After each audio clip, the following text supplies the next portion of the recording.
We need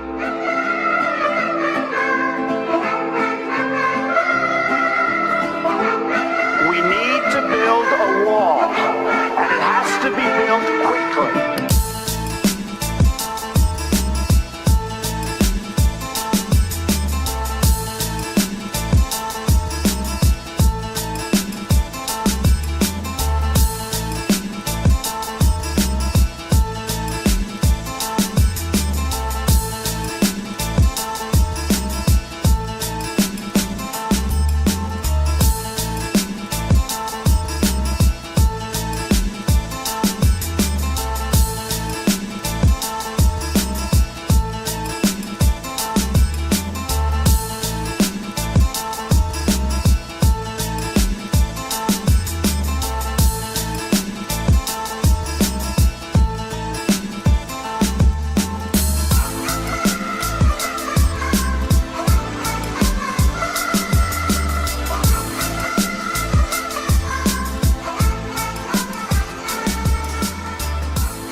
Good morning. It is 9:06 on Super Talk 99.7 WTN. Hey, how are you? I'm Chris Hant.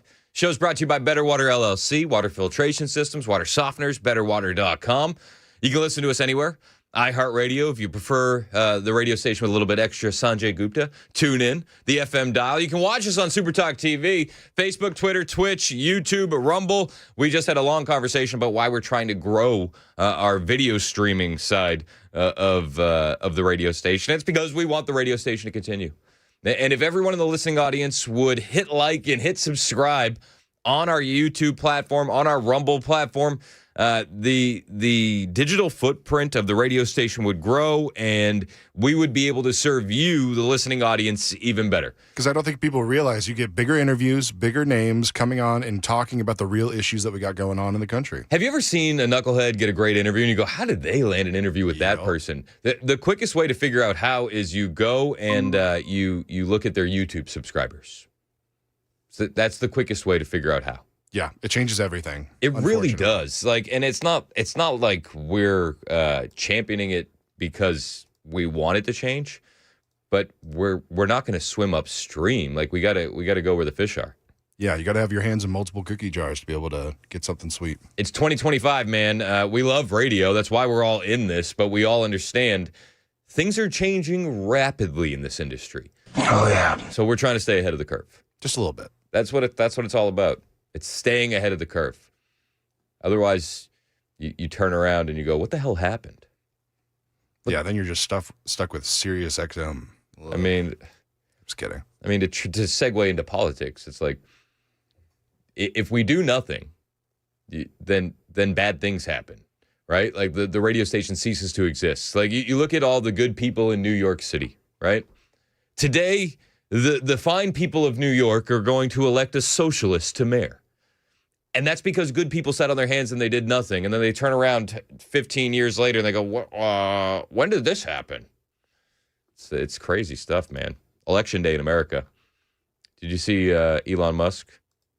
Elon Musk has officially endorsed Andrew Cuomo, which is just a bananas story. He said on X yesterday, remember to vote tomorrow in New York. Bear in mind that a vote for Curtis is really a vote for Mum Dummy, or whatever his name is. Vote Cuomo. The New York City mayoral race is wild. You got a guy in Curtis Siwa who actually loves New York and has no chance of winning whatsoever. You got a guy, Andrew Cuomo, who gets a little extra handsy with staff, but that's just because he's Italian. Okay? He's Italian. And he also kills elderly people in nursing homes, allegedly. Yeah, but he apologized for it today. Oh, he apologized for the nursing home deaths? Yeah. What? Yes. I saw it on X, and if I can get there real quick, I can play it back for What you. did he say? Did he say, I'm sorry about killing your grandmother? Almost. I would say he almost got there. Holy cow. Is that I feel like that's a dumb move to do on election day. Yeah, I thought it's a little too late. You want to hear some of it? Yes, I do. Very much so, Joan. Right, here we go. Worst. Nobody knew what we were dealing with. I had the best health experts from around the globe giving us advice. We followed the best advice. We followed the federal guidance. And people died in a horrific way. There were no visitors allowed into nursing homes. And I apologize for any family that lost a loved one during that time. It was Okay. So I have a few thoughts, and I don't know. I don't feel the need to redress all of COVID, but this is the state of New York, right? There was a makeshift hospital set up in Central Park, right? Do we remember that? Yes. There was a floating hospital in New York Harbor, and do you know how many beds they used in either? None. None. Joan, they used none. There's the Central Park Hospital, and that was Samaritan's Purse. There was the hospital that was set up in the Javits Center. You remember that? Yes. And the Mercy Ship. None of it was used. None. But I'm so sorry that I didn't use those hospitals that we spent all this taxpayer money on. And instead, we sent your grandma and your abuela back to the nursing home to kill everybody else. It is infuriating to hear him apologize and just gloss over it like that. I couldn't even It's believe so it. infuriating, and it's even more infuriating that he's the best option that New York City has right now. Yes. New York has fallen. New York has fallen. Right now, listen, Mamdani's going to win. Right? Are we all reserved? Have we come to that conclusion? I think it's undeniable. A poly market trader last night bet $25,000 that Andrew Cuomo would win. Wow. They would win $459,000 if they are correct. The poly market odds don't look good. This is one of the things I was doing last night. I was looking at the betting odds. I'm going to put them up on the screen for you. New York City mayoral election. 92% chance of Zohran Mamdani winning. 8% chance of Andrew Cuomo winning, less than 1% for Curtis Siwa. There's a $398 million volume on the betting. $398 million have been thrown into that bet. Everybody thinks it's going to be Zohran Mamdani. It's crazy.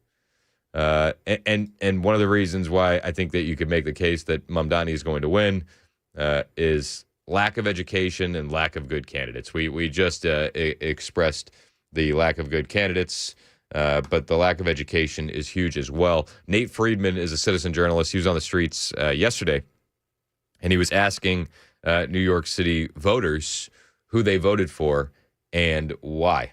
I voted for Mamdani. Do you feel like socialism would work in New York City? No, not necessarily. I voted. No, not necessarily. What the hell are you doing then? We have to make voting harder. I'm convinced. We have to make it harder. I don't think socialism would work here in the United States, but I'm going to vote for the guy that is proposing government-run grocery stores, rent freezes, and the like. Got it. Mamdani is here for illegals. He says that himself. He says that's his words, not mine. During a press conference this week, Mamdani, an immigrant from Uganda, which I think that's where we sent Kilmar, right? Did we send him to Uganda? He's still here. He's still here? He's actually now in Nashville. Not a fan. Anyway, Mamdani, an immigrant from Uganda, was asked about the potential of having of Trump having ICE agents conduct raids across New York City, as well as possibly sending the National Guard. And in a response to that, Mamdani attacked Mayor Eric Adams, said he would fight the city's sanctuary policy that bans New York City Police Department from working with ICE agents to arrest and detain even the most violent illegal aliens, saying, I will not be the mayor that we have today who went on national television and opened the door to civil immigration enforcement. I will be the mayor that stands up for our sanctuary city policies, that stands up for every New Yorker's right to live in this city, and the mayor who will hold everyone accountable to the law, unless it's immigration law, I guess. Remember during the Biden administration when those school kids they had to go to learn from home the hybrid method because there were all the illegal aliens that were a bit cold and they needed to take over a school in a coincidentally Trump voting district, and they sent all the kids home. Get ready for more of that with Mamdani as the mayor of New York City. Months ago, Mamdani suggested his administration would go even further than the city sanctuary policy, though he was unclear on the details, saying the Trump administration is waging war on the First Amendment, our constitutional rights, as it continues to abduct New Yorkers from across our city. Any effort to cooperate with these efforts is a moral stain in our city. We should strengthen our sanctuary city laws. That's what you're getting. You get what you vote for. You get what you vote for. Elsewhere, we have a bunch of races going on. You have a governor race in New Jersey, Jack Ciattarelli. He might win that one. That one's up in the air. In Virginia, you have Abigail Spanberger versus Winsome Earl Sears. Spanberger's going to win that. Virginia's a weird place. I look at the state of Virginia, and I wonder to myself, after Youngkin does a decent enough job, like I mean, there's not like massive wins to celebrate, but he was good for what they voted him for. He's a good purple governor. How could you vote in someone radical like Spanberger? They're going to. More boys in Virginia school locker rooms. Get ready. And they're probably going to vote in Jay Jones, who fantasized about killing Republican legislatures and watching their children die in their parents' arms. That's probably coming as well. But Jack Ciattarelli might win New Jersey, which is a good sign. Byron Donalds was talking about Jack Ciattarelli yesterday. This was on Fox News. Byron Donalds, he talked about a couple elections here. It is election day in America, and Byron Donalds was making his opinions known yesterday on Fox Business, The border, who, by the way, has our economy growing again. The country is actually going in a wonderful direction, and they're running against that. This is why Jack Ciattarelli needs to be the next governor of New Jersey, because Mikey Sherrill, she's a radical, just like Nancy Pelosi, just like AOC. She took all the same votes. Abigail Spanberger in Virginia, same thing, a radical. The same issues that are perplexing the American people will not change if Spanberger and Sherrill are the governors of those states. Vote Jack Ciattarelli, vote Winsome Sears. We'll see what happens. I don't have a lot of hope, I'll be honest with you. I don't have a lot of hope. But I also feel like a lot of the left is going to be blowing off steam in this election, and maybe it bodes better for us come midterms. I don't know. We got to do something. We got to step on the gas.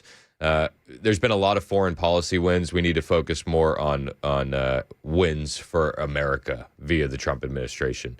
That's going to be key heading into the midterm elections. You talk about different issues like the H-1B visas, illegal immigration, the truckers, the CDLs. We need to start racking up wins for younger voters, ones that are affected by these H-1B visas and the like, if we want to win in the midterms. I hope that these elections serve as a wake-up call for the Republicans, because they do need a bit of a wake-up call. We need to put our foot on the gas. It's just crazy. You could potentially have 3 huge Democrat wins in New York City, Virginia, New Jersey. Zohran Mamdani last night was on CNN, and he said Donald Trump is threatened by the Mamdani campaign. Donald Trump is threatened by our campaign. He's threatened by it because, like his, we've diagnosed the crisis in working class New Yorkers' lives, the cost of living. But unlike him, we're actually going to deliver on that. And that is a contrast that he can't bear to see. Because while he is spending $300 million remodeling a White House ballroom, the same amount of money that could provide SNAP benefits for 100,000 New Yorkers, he's trying to make it harder for Americans across the country to actually afford groceries. And this money that we're talking about, it's money that New York City is owed. It's not Donald Trump's to decide which city or state will get what money. This is the money that New Yorkers are owed, and this is the money that we're going to fight for. I mean, he is the spokesperson for the entitlement class, Zohran Mamdani. But there's a hint of truth there. There are people that want their lives to get better, and they're looking for anybody to look out for them. The Republican Party wants to get these younger voters mobilized and back to work. One of the ways you do that is you attack the H-1B visa scam. You increase mass deportations, and you get Americans back to work. Trump is doing some of that with the reshoring of manufacturing, but we're not seeing the fruit from that yet. That's going to be down the road. You need to mobilize the youth vote. You have to. That's one of the things that Charlie Kirk was so good at. And he's sorely missed in this election cycle. Just sorely missed. But hey, this is what the voters want. This is what the voters are going to get, and they're going to learn firsthand why socialism doesn't work. One CNN reporter actually told Mamdani that Hakeem Jeffries is refusing to endorse him, and he just awkwardly smiles and says, "Oh, good to know." Hakeem Jeffries was asked this morning if you're the future of the Democratic Party. He said no. Good to know. Do you have a response? No, I'm focused on the next 2 days. Do you think you're the future of the Democratic Party? I don't dare predict the future. That's why I'm out here canvassing to deal with my anxiety to get through the tape of the future of 9 p.m. on Tuesday. I think that you're looking at the future of the Democrat Party. This is what we're staring at. The future. It's guys like Mamdani. It's AOC's. It's Jasmine Crockett's. I don't think it's going to hurt us long term, but there's going to be some pain in New York City in the meantime. There's going to be some pain in Virginia when Abigail Spanberger gets in there. Make no mistake about that. And I pray that New Jersey doesn't make the same mistake. There was one race that was going to happen in Minneapolis. Omar Fateh. Remember that guy? Remember that guy? He had the rally. That sounded like Somalia because everybody was speaking Somalian. I'll give you an update on that race when we get back. Also happening today, Election Day in America. Do you feel it? Is anybody mobilized or energized or excited about this? A lot of times we feel mobilized. We feel that energy. I don't feel it today. I don't think that bodes well for conservatives at all. 921 Super Talk 99.7 WTN.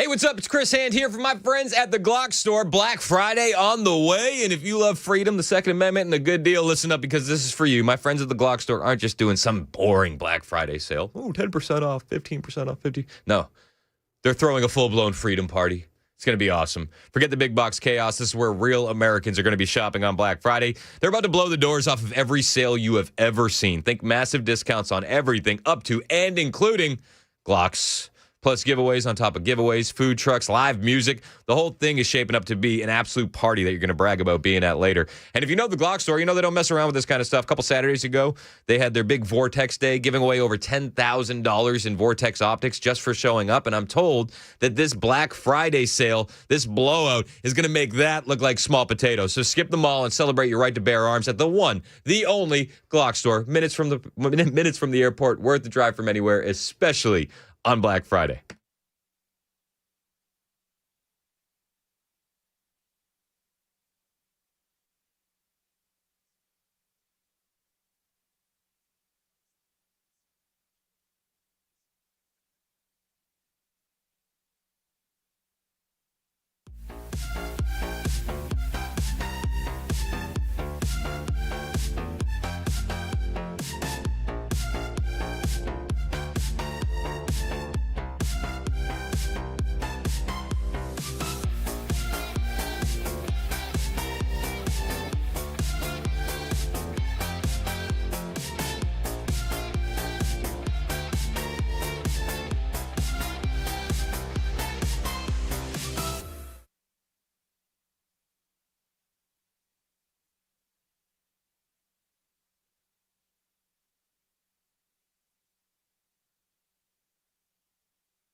Did you see this lunatic? What's wrong with me? Oh, right. Hey, smile for the camera, you little Nazi That's bitch. enough. Kill all Nazis. We won World War II. Fuck you. Kill all Nazis. So that is a crazed leftist yelling at a Republican and calling him Nazis. When will the Democrats understand calling Republicans Nazis is anti-Semitic? Because when you do that, what you're doing is sanitizing what Adolf Hitler and the Nazis did. That, my friends, is anti-Semitic. Kill all Nazis. We won World War II. Fuck you. Kill all Nazis.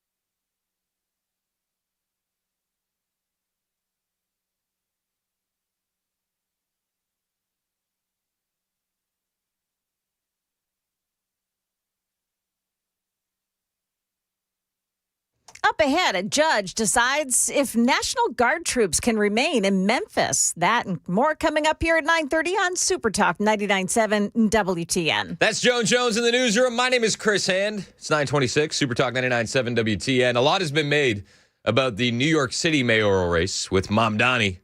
He's going to win. He's going to win. Elsewhere in the country, there's another mayoral race happening. This one is in Minneapolis. Sorry, I almost said Somalia. I meant Minneapolis. This one is Omar Fateh versus Jacob Fry. Ilhan Omar last night was rallying for Omar Fateh. Let's tune in and let's see how that rally went. Ilhan! Ilhan! Ilhan!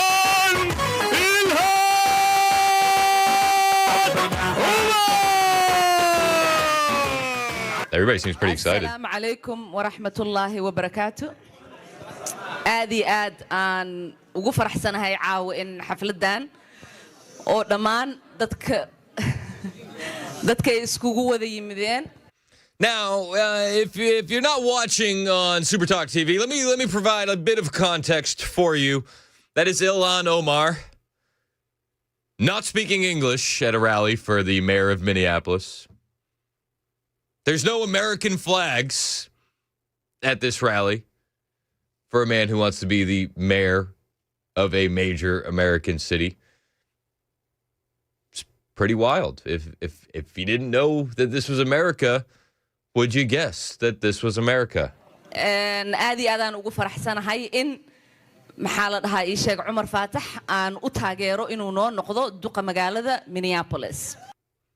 This is what we're fighting against. America is being transformed so it doesn't look like America any longer. Now, I will say this. If you look at the poly market odds on this race, Jacob Fry, the man who cried and kneeled at George Floyd's golden casket in Minneapolis, who isn't woke enough for the city, he's winning the poly market odds 76% to 24%. And it looks like Jacob Fry might win this race. If he doesn't, Omar Fateh is going to drastically transform Minneapolis. You can make the argument that it's already been drastically transformed. But Omar Fateh has big plans for Minneapolis should he win. Plans like alerting illegal aliens ahead of ICE raids. Are you noticing a theme with these radical leftists? They're subverting American laws. It's insane. And people will line up to vote for them. He said this during an interview, during a podcast interview, that he would involve coordination between city leadership and community-based organizations to ensure elected officials and neighborhood groups are informed before potential immigration enforcement activity. What? It's crazy, man. Absolutely crazy. We're going to talk more about Election Day in America. Make no mistake about it. This is going to be a big topic of conversation today. On the way, however, we're going to stop down. We're going to talk to my friends at All Pro Dad. There's a big event happening in Nashville on Friday night. You want to change the world that you live in, it's going to start by raising good kids. And this All Pro Dad event is about equipping dads to be the best dads that they can be. I'm going to be down there on Friday night at Nissan Stadium with my wife and our children, and we want you down there Friday night at Nissan Stadium. What is All Pro Dad? What's it all about? How do we equip dads to be the best dads they can be? We'll talk about it with the spokesperson from All Pro Dad when we get back. It's 9:30, Super Talk, 99.7 WTN.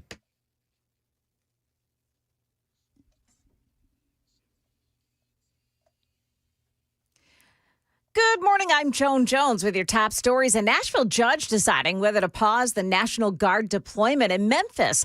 There was a lawsuit brought by the Shelby County mayor. It claims Governor Bill Lee's surge of troops violates state law and the Constitution. But government lawyers argue that the troops are actually saving lives. Memphians are dying and injured by criminals at a higher rate than anywhere in the country. That's serious, and they need relief urgently. No decision yet, but the judge in that case says she will make the decision soon. In South Nashville, a mother and child are recovering after being hit by a car while walking to school yesterday. This happened at Tusculum Road and Hasty Drive around 8 o'clock. They were on their way to McMurray Middle School. This neighbor tells Channel 4 she could see something like this coming. They walking down the street on the wrong side of the street without sidewalks. And I'd be like, that's so dangerous. Why don't they just get on the sidewalk? But I don't know what could be done about that. The mom and child are expected to be okay, and the driver is not being charged. Police say that the incident was an accident. New information today about why 2 city employees were abruptly fired last week from Mount Juliet's IT department. WSMV4's Jeremy Finley got his hands on the personnel files for IT Director Travis Taylor and IT Tech River Johnson. According to their personnel files, the investigation was launched after an anonymous crime tip came in that Johnson partnered with his supervisor, Taylor, in a, quote, scheme to sell old city-used cell phones for personal profit, and that both men had been involved in, quote, inappropriate sexual relationships during work hours on city property. Taylor and Johnson are being investigated by the TBI. That is the latest news. Weather's next. I'm Joan Jones, WTN News.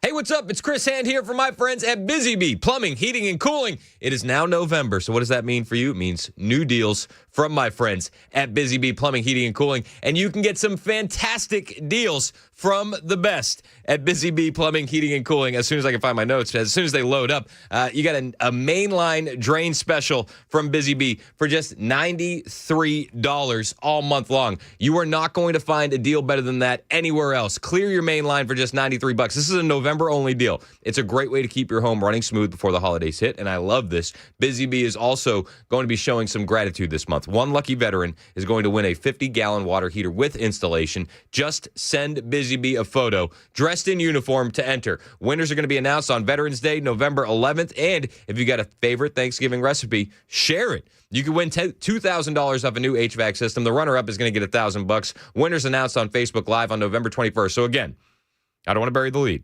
Don't wait if the drain's backed up. Get the $93 mainline opening special now from Busy Bee Plumbing, Heating, and Cooling, where comfort meets care. 615-775-7833. 615-775-7833. BusyBeeHVAC.com.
Let's talk about the Democratic frontrunner for mayor of Minneapolis, shall we? His name is Omar Fateh, and he held a big rally in Minneapolis. And I don't know if you can tell by the video, but there's a stunning lack of American flags and a stunning lack of English being spoken at this rally.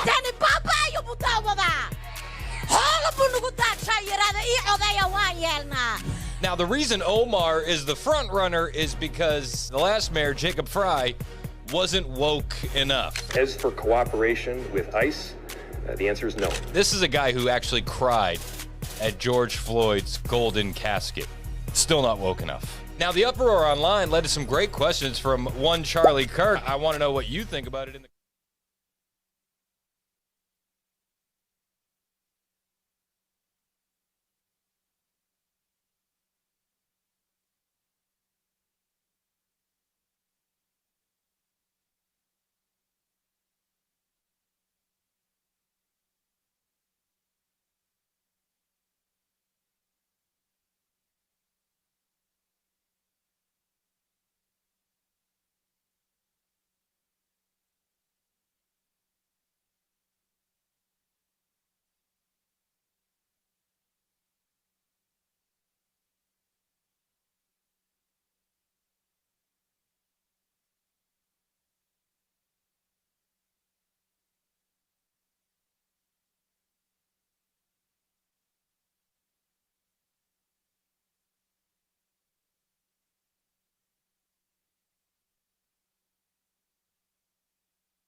It's 9:37 on Super Talk 99.7 WTN. Hey, how are you? I'm Chris Hand. Show's brought to you by my friends at Better Water LLC, water filtration systems, water softeners, betterwater.com.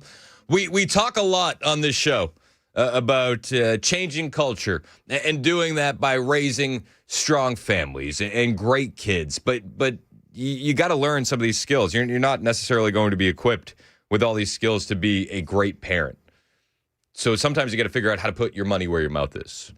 Which is why I'm so excited to be partnering with All Pro Dad. Joining us now live via Zoom on the YouTube channel and on your radio is Leslie Bateman from All Pro Dad. Leslie, how are you?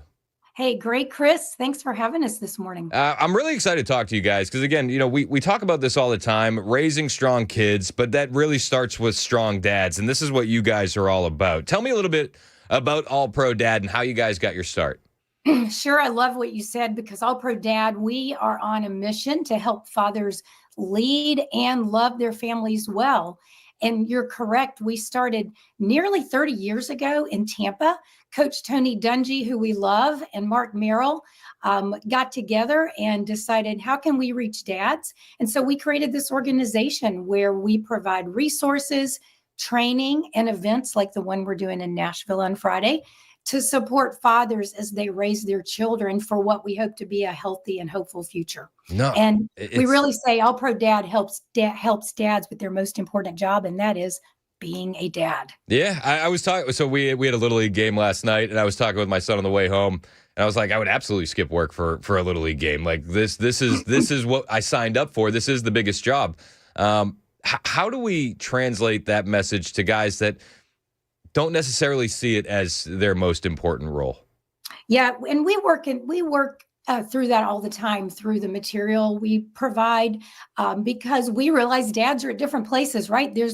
We actually have personas of dads, right? Some are super engaged father, others are, they want to be there and they don't know how to be there, and then there's like those you said who just maybe don't really get it. So we hope that through the materials we provide, like at the lowest level, we like to say that we equip men in 4 ways. And the first one is a minute a day with our play of the day email. And that's like a really easy thing. Like, it takes you a minute to read it. And that may just plant something in your head of how I can be a better dad.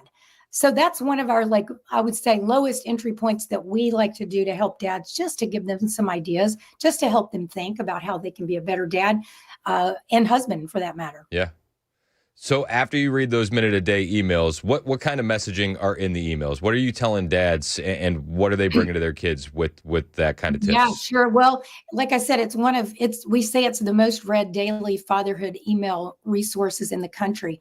And it's everything from, how to talk to your child, how to spend time with your child, how to engage, how to take those daily moments and just be, part of your child's life.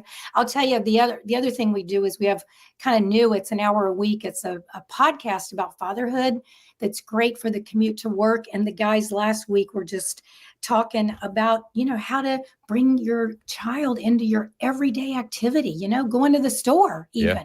So we try to, again, make it simple. This is, ways to connect to your child, whether son or daughter. There's all kinds of ways to do it. And we hope that we're providing just that entry point for the dad to do just that. Yeah, and then you provide these great events, like it's what we're looking at on Friday at Nissan Stadium.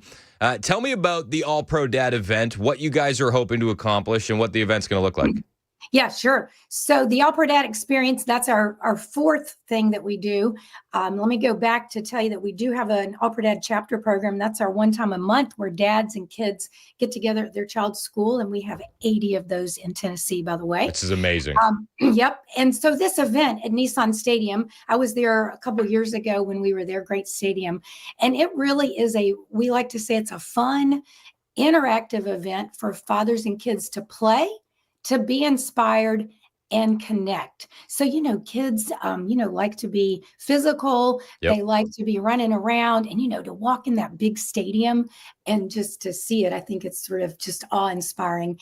And then we have these little stations where the dads and their child get to walk around and interact in a way, like I said, that's fun and interactive, not like you're sitting in school and just being taught. Exactly. It's huge. And I've been joking with my boys. I told them there might be some scouts in attendance because of how bad the Titans have been playing. You could win a walk-on role by showing up to the All-Pro Dad event on Friday.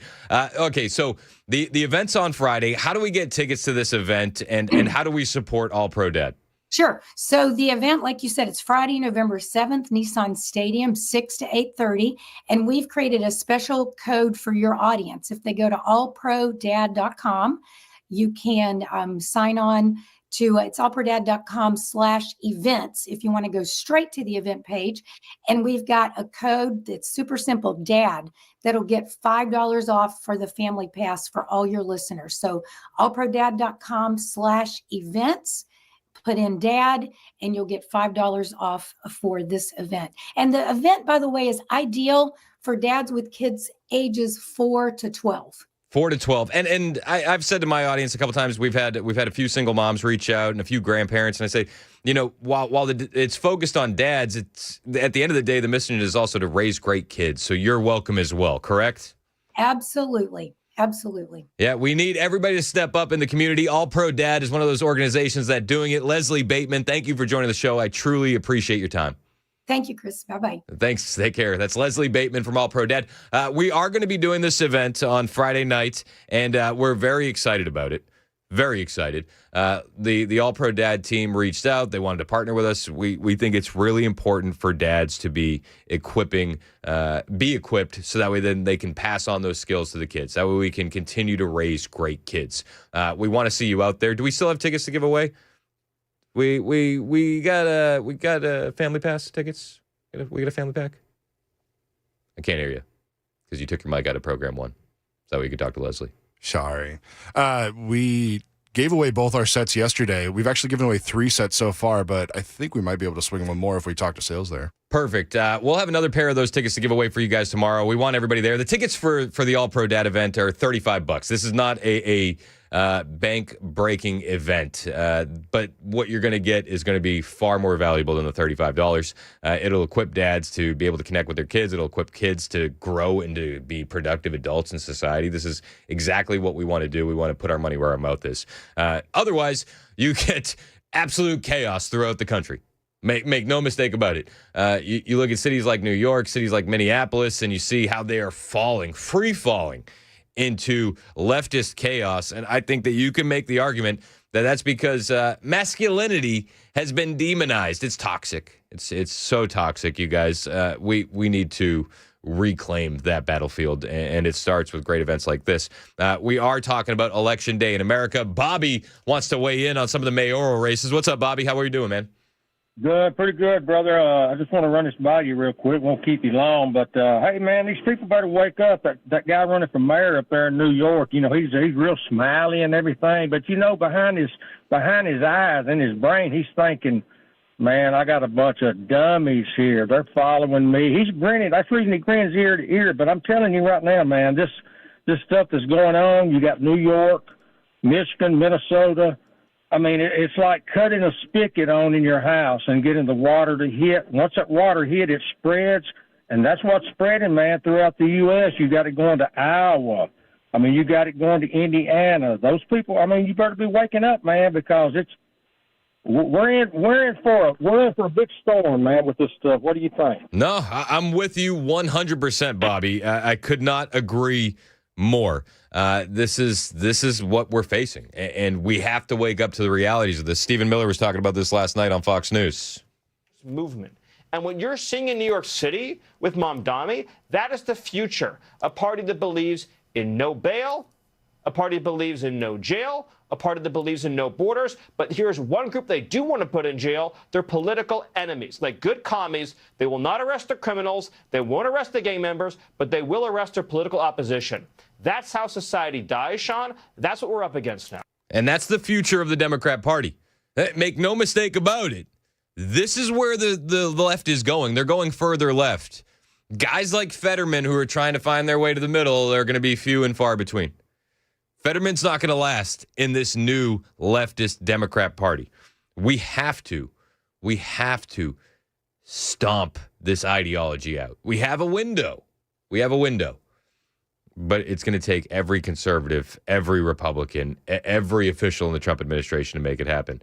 Stephen Miller talks about the radicalization of the left and what we're seeing in this country. And he talks about the truth of the present day Democrat Party. This is Stephen Miller last night on Fox News with Hannity.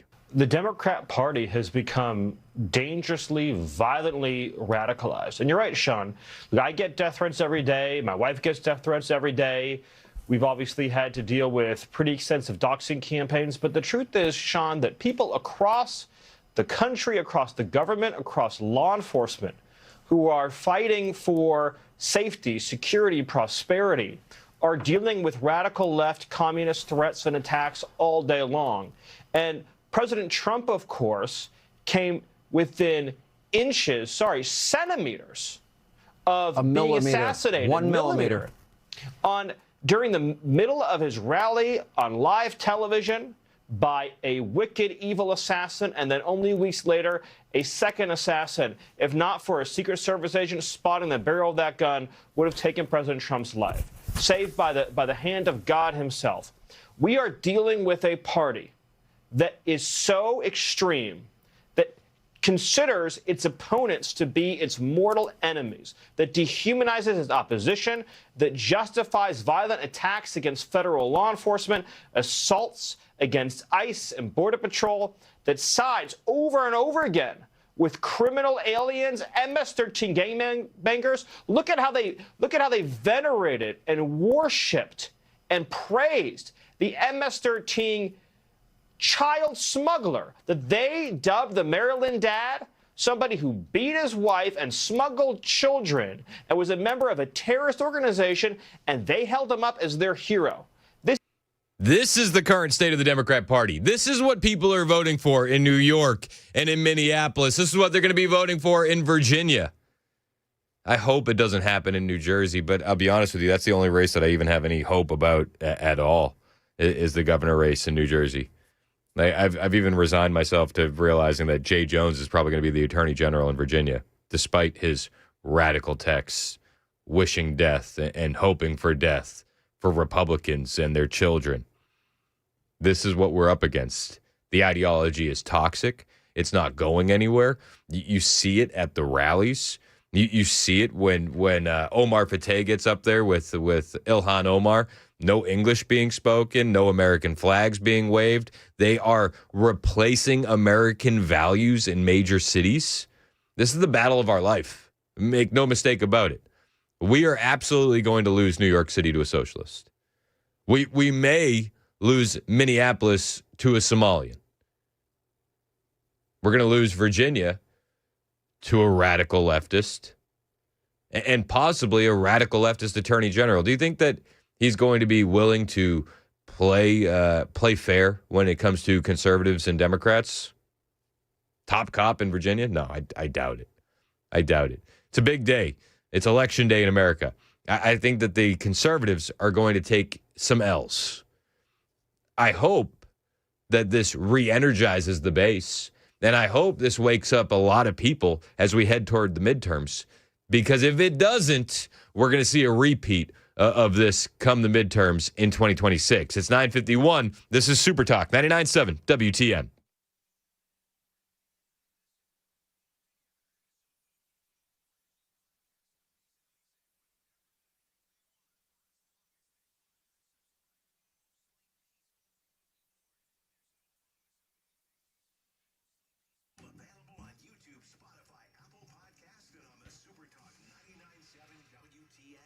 Hey, what's up? It's Chris Hand here to tell you about my friend Shane Ring over at Cover Nash. It's finally about time that health insurance has been made simple, and Shane Ring and Cover Nash are doing just that. If you're tired of health insurance that feels like a math test, confusing percentages, surprise bills, fine print that kicks you in the rear end when you're not ready for it, let's make it simple. Let's talk to Cover Nash. They have a brand new nationwide PPO plan that gives you the freedom to pick your own doctors anywhere in the U.S. No referrals, no red tape. This is not like Obamacare. Just a $250 deductible, flat $50 copay for any doctor, even specialist, outpatient surgeries, $250, hospital stays, just $1,000 total. Plus, free preventative care, colonoscopies, mammograms, the works. And here's the kicker: no surprise bills, no hidden fees, just real protection from real providers. And if that plan isn't the perfect plan for you, Shane's working with 75 top-rated companies to find you the best fit for your budget and your needs. They will find something that works for you. What you got to do is visit covernash.com, or you can call Shane right now. If I'm a betting man, he's sitting at his desk. He's waiting for your call. 615-465-0023, 615-465-0023, or find him online, covernash.com.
I'm Pastor Alan Jackson, and I'm excited to invite you to join me for my brand new show on Super Talk 99.7 WTN. Every Sunday night from 7 to 8, I'll be talking about the week's news and headlines, but through a biblical lens. Together, we'll look at what's happening in our world and how God's Word can guide us through it. Join me, Pastor Alan Jackson, Sunday evenings at 7 on Super Talk 99.7 WTN. And you can listen on iHeartRadio and tune in.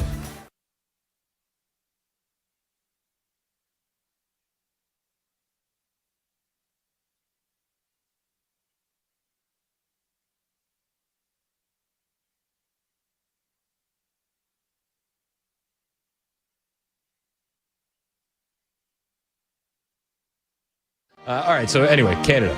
In the unlikely event that you find yourself the victim of a home invasion, we are urging citizens not to take matters into their own hands. But don't engage unless absolutely necessary. Is that so? Don't take matters into your own hands? Bro, they're in my living room. We urge you to call 911 and do everything you can to keep yourself and loved ones safe until police arrive, and be the best witness possible. Oh, be the best witness possible. As your wife is being beaten by home invaders, you're being tied up. Just call Lee, chip in, and be a great witness. You know, Superman, and then, you know, you got Bizarro. In Florida, they're like, we're going to shoot you stone cold dead. This is Bizarro, Florida. Is that what Ontario is? It's close enough.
Another threat to President Trump's life. An Illinois man now under arrest. And you will not believe who Zohran Mamdani blames for bomb threats in New Jersey at the polling places today. That and more coming up here at 10 o'clock on Super Talk 99.7 WTN. Joan.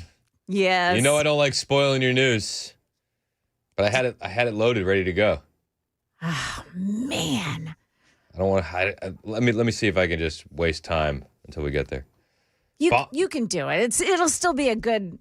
I mean, you could brag about the wins that your kids got. Yeah, you could. I will. I'll brag on them.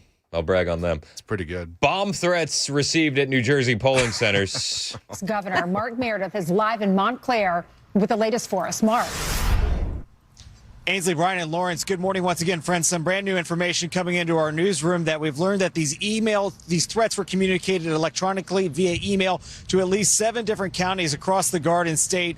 These threats certainly being taken seriously, and out of abundance of caution, some of the polling places were temporarily either closed or suspended as they moved voters to different locations.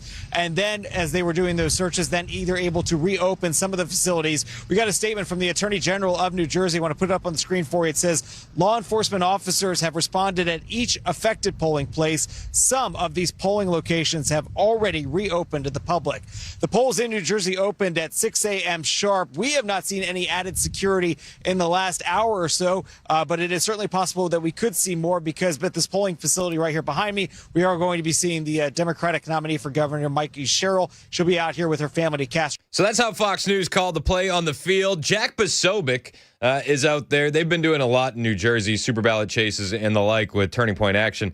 But he said multiple bomb threats at polling places, machines downs, independents excluded from poll books. We're seeing a coordinated attack to suppress election day voting. You always hear Democrats shout about they're going to suppress the voters by having ICE show up to polling places. Who would that suppress?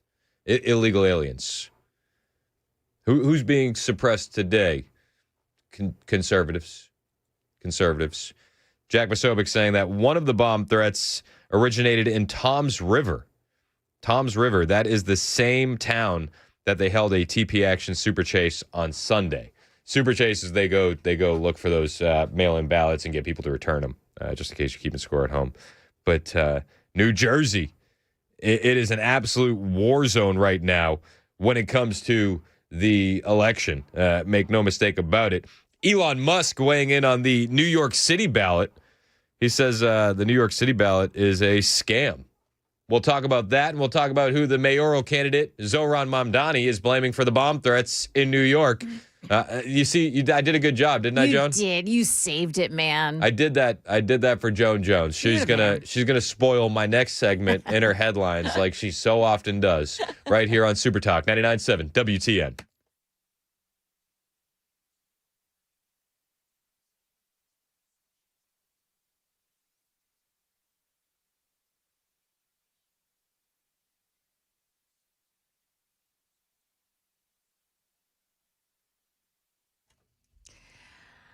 Good morning. I'm Joan Jones with your top stories. For drivers, want to let you know there's construction work happening on I-840 this morning as you approach 65. It's taking up a couple of lanes this morning, and it's causing quite a backup behind it. Also, 40 westbound at the eastern split, the westbound side at the eastbound ramp to I-24. Watch it. That off-ramp partially blocked off by a crash.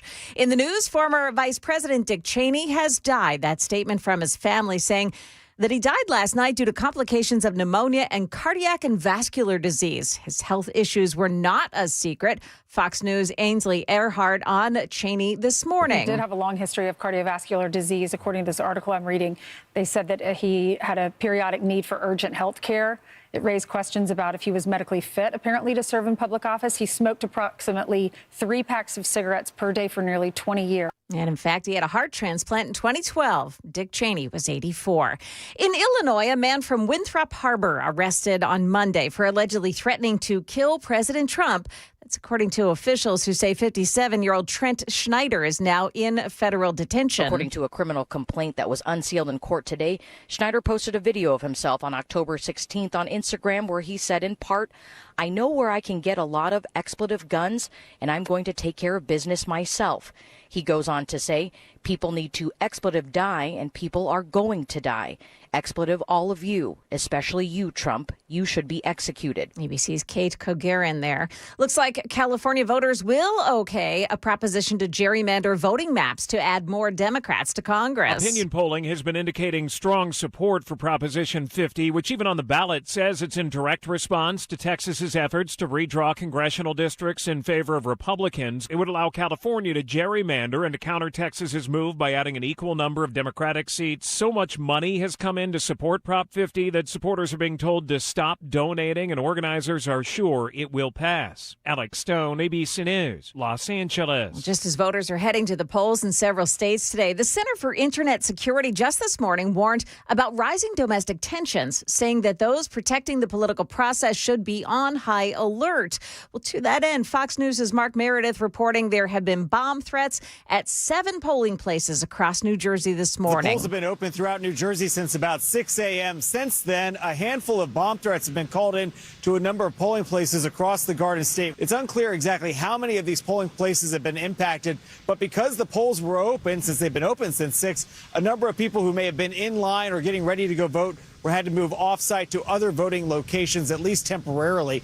Communist New York City candidate Zohran Mamdani's spin on those New Jersey bomb threats. And I think that it is an illustration of the attacks we're seeing on our democracy. Sometimes they're blatant and explicit in the manner of these bomb threats, and we have to understand this as part of the general approach the Trump administration has taken to trying to intimidate voters.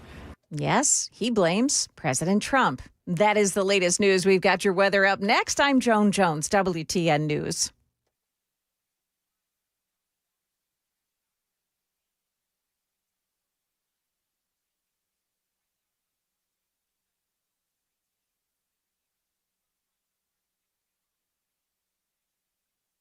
All right, so anyway, Canada.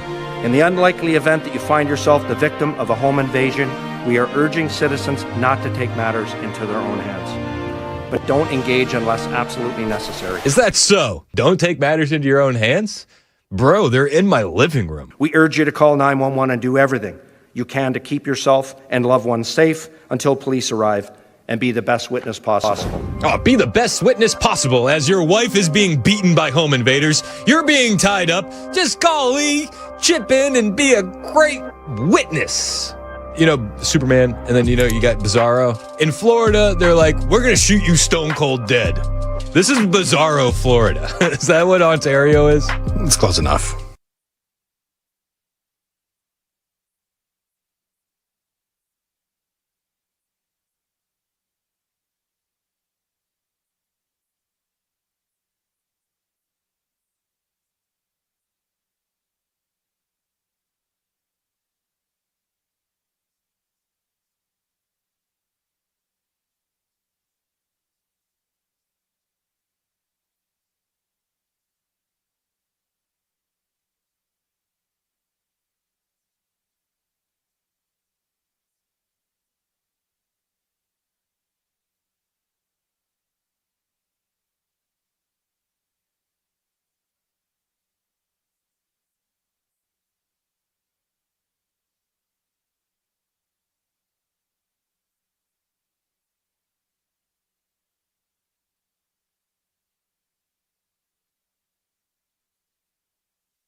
in this city.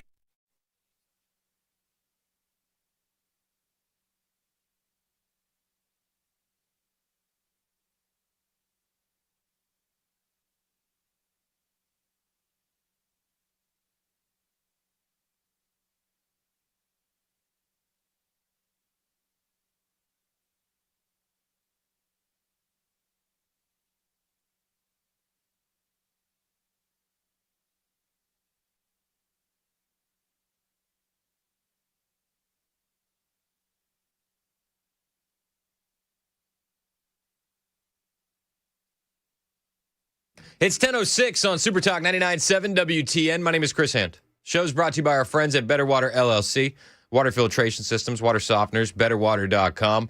We're paying attention to Election Day in America. You heard Joan Jones. Zohran Mamdani says that it's Donald Trump's fault why there's bomb threats being called into polling locations. We can't keep letting the conservatives get away with it, damn it. Okay. Got it. Are these people serious? Yes. Yes, he's very serious. This was Zohran Mamdani moments ago blaming the bomb threats at New Jersey polling locations on Trump. Is an illustration of the attacks we're seeing on our democracy. Sometimes they're blatant and explicit in the manner of these bomb threats, and we have to understand this as part of the general approach the Trump administration has taken to trying to intimidate voters with baseless allegations of voter fraud as a means of trying to repress the voice of Americans across this country. I don't know if he's going to get that. Voter fraud. They're suppressing the voices of Americans across the country. Are they serious? He's serious. He's absolutely serious. You know who doesn't want to suppress the voices of voters across the country? My friend Jack Posobiec, posting on X 2 hours ago, the GOP must file an emergency lawsuit to extend voting times in every single New Jersey county affected by these bomb threats immediately. First comment probably sums it all up. The GOP is weak and will do nothing. It's probably true. It's also tiresome, isn't it? Do you find this tiresome? I find this tiresome. Elon Musk has been out in full force supporting Cuomo. He endorsed Cuomo yesterday, which is crazy. What a timeline. Elon Musk endorsing Andrew Cuomo. Imagine telling somebody that back in, 2022. Andrew Cuomo is going to run for mayor of New York City, and Elon Musk is going to be endorsing him. Imagine telling them that a year ago. I mean, we're not even a year removed from the election of Donald J. Trump. Imagine telling somebody on November 4th, 2024, that Elon Musk would be endorsing Andrew Cuomo for mayor of New York City. They would look at you like you're crazy. Yet here we are. And Elon is going even harder. If you're watching on Super Talk TV, Elon posted a tweet of a New York City mayoral ballot. And he says that the ballot is a complete scam. No ID is required. Other mayoral candidates appear twice. And Cuomo, his name is last in the bottom right for mayoral candidates. So if you're looking at it, for mayor of New York City, it's Zohran Kwame Mamdani. That's option A for the Democrats. Option B for the Republicans is Curtis A. Siwa. He's not going to win, but he loves New York. He's the only one that I think loves New York.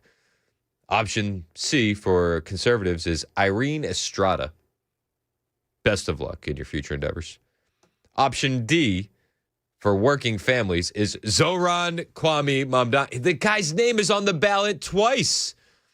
Then Curtis Siwa's name is on the ballot twice. Eric Adams' name appears on the ballot. And then finally, after Jim Walden, who the hell is Jim Walden, is Andrew Cuomo. Is this supposed to be a serious election? Who do I want to vote for? Is it the Democrat, Zohran Mamdani, or the guy for working families, Zohran Mamdani? I don't know. It's a tough choice. I wish I could vote for both. They're both so qualified, such great candidates. I wish. Are you seeing this on the screen? I'm not going crazy, right? This isn't AI, is it? I know Elon posted it. Could be fake news. Could be fake news. Zoran Mamdani, he appears twice. He was on Morning Joe this morning, and he says that Donald Trump wants to ruin the fabric of New York City. I hate to break it to you, pal. Fabric is already teared, fraying, ripped, stained. The New York City in 2025 is nothing like the New York City from a decade ago, let alone 2 decades ago, let alone 3 decades ago. New York City, the fabric is already in pretty rough shape. We have a president who is looking to rip up the very fabric of this city. And that means being ready preemptively for these kinds of threats as opposed to hoping that they don't come to bear. And we have a law department in New York City that used to be one of the most storied law departments in the country. It was on the front lines in fights for equal rights. That department currently has fewer lawyers than it did before the pandemic. We have underfunded so many of the most critical parts of city agency work. That's part of what it means to Trump-proof. The other part of this is, how do we actually stand up for New Yorkers across the 5 boroughs and immigrant New Yorkers? Because right now we have protections in this city. No, you got to stand up for the immigrant New York. That's code for illegal aliens. You tell me, what do you think about the fabric of New York City? Is it already ruined, or is Trump going to ruin it? Oh, the orange man. We can't keep letting him get away with it. The other guy running for mayor, he's out there on Fox News this morning, and he's making his final push in this high-stakes race. I will say, before I play this Cuomo clip, we are in a very unique position in Middle Tennessee. Because of the amount of transplants that have come to this great state, we might have friends in New York and in New Jersey and in Virginia and in Minneapolis, California. We might be able to make some phone calls today. Are you going to make some phone calls today to make sure that your friends are voting for the option that won't ruin New York City, the option that won't ruin Virginia or Minneapolis or New Jersey? We're in a unique position. I know there are people listening that have friends in all of these places. I'm going to send some texts today. Are you going to send some texts? Are you going to call some friends? What can I do? You can pick up the phone. You can pick up the phone. It still sucks that this is the best option for New York City in Cuomo. It's an important message because it's a 3-way race. It's myself, the Democratic Socialist, Mamdani, and there's a Republican named Curtis Lewa. Well, don't forget, though, there's the Democrat Socialist, Zoran Mamdani, but there's also that other candidate that people are sleeping on, according to the ballot, the guy for working families, Zoran Mamdani. So, it's a 4-person race. And Curtis Lee was a spoiler. There was no chance he can win, but he can make Mamdani a winner. So President Trump saying to the Republicans, don't vote for Sliwa, you're wasting your vote. That could be very helpful because if they don't vote for Sliwa, they would vote for me. What do you say to the Republicans that say Sliwa's probably not going to win if you believe the polls, so I'm just going to stay home? But then Donald Trump comes out and many Republicans live for whatever Donald Trump says. And when he's telling them to go vote for you, maybe they will go out. What's the reason a Republican should get out of bed, should leave their house, should leave the office and go vote for you? I don't know, man. If I was a Republican in New York City, I think the reason I'm getting out of bed is to start packing. Let's be honest. I'm going to book that U-Haul today. I'm gonna hop on Zillow if I do get out of bed, and I'm gonna look for a house elsewhere. Is there any winning in New York? Andrew Cuomo tries to make his case. Yeah, well, President Trump is pragmatic. He is telling them the reality of the situation, which is if you do not vote, Mamdani is going to win. Who is Mamdani? I don't know, but he's a Democratic Socialist. He'll bring socialism to New York City. New York City will not thrive with a socialist economy, anti-law and order, decriminalize prostitution. So Republicans, you have to get up and come out and vote. Even if you're not voting for a Republican, you're voting to save New York City. You know, this election is not about Democrat, Republican. It's about saving the city. Can the city be saved? Do you think New York City can honestly be saved? 615-737-9986. 615-737-9986. Is New York savable? Is it? I mean, I'm asking an honest question. Is it savable? While he's making his last-minute pitch, Andrew Cuomo also decided to finally apologize for killing everybody's grandma in New York City, which is just a shocking turn of events. Me personally, I wouldn't have even brought it up. Like, you either bring it up months ago when you're running and say, I really made some errors, and you get it out of the way. But to do it on Election Day, it seems a bit too much too late, too little too late, excuse me. And who's going to hear this? Who hasn't made up their mind already? But yet he gets on Fox News and he says, sorry about killing your grandma. Sorry I didn't use the hospital in Central Park. Sorry I didn't use the floating hospital in New York Harbor. Worst. Nobody knew what we were dealing with. I had the best health experts from around the globe giving us advice. We followed the best advice. We followed the federal guidance. And people died in a horrific way. There were no visitors allowed into nursing homes. And I apologize for any family that lost a loved one during that time. It was on my watch. And I understand how terrible it was. Yeah, we really were first and worst. I remember calling my family down in South Carolina saying, Mom and Dad, do not go to that party. You don't understand what's happening here. Y'all need to stay away from your friends right now and stay at home. People are losing their loved ones. My doorman, many of them lost like their dad, their mom. It was really sad. Janice Dean lost both of her in-laws because of the nursing home situation. It was a really hard time for New York, and we were the first. What do you say to the people who can't afford to pay their bills here in New York, Governor? Because we know how Mamdani feels about the billionaires, about our police officers, about the Jewish community. Many of them are voting for you because of what he said about Israel. But what do you say when people are going to go vote for him today because free grocery stores, free buses, rent stabilized, corporate taxes? What do you say? What do you say? He goes on to say that no mayor can freeze rent. But you talk about too little, too late with Andrew Cuomo. That statement about the COVID stuff, it is way too little, too late. And I think you could pose the same question to Zohran Mamdani. What do you say about free grocery stores? You know, it's funny enough that you mentioned that. He's also making last-minute proclamations. This was on Morning Joe with Zohran Mamdani. And he says, no, it's not going to be free grocery stores. Way to wait until Election Day, brother. Question affordability in this city, living here is top of everyone's mind. It has gotten obscenely expensive to live here, to do anything here. So you're proposing free grocery stores, free buses, $30 minimum wage, all of which sounds incredible. Cheaper groceries, not free groceries. Excuse me, cheaper groceries. But what people want to know is, great, I would love all those things. Yeah, how do you pay for it? Who's going to end up footing the bill for those programs? So I'll answer that question by first explaining some of the endorsements that Andrew Cuomo has received. Elon Musk's endorsement is one of the most expensive endorsements that Andrew Cuomo has ever gotten because it cost him and the state of New York $959 million in tax breaks that he gave Elon Musk years ago when he was the governor of this state. Let's talk about the AOC endorsement then, pal. I mean, didn't AOC essentially stop Amazon from building facilities in Long Island? How much money did that cost New York?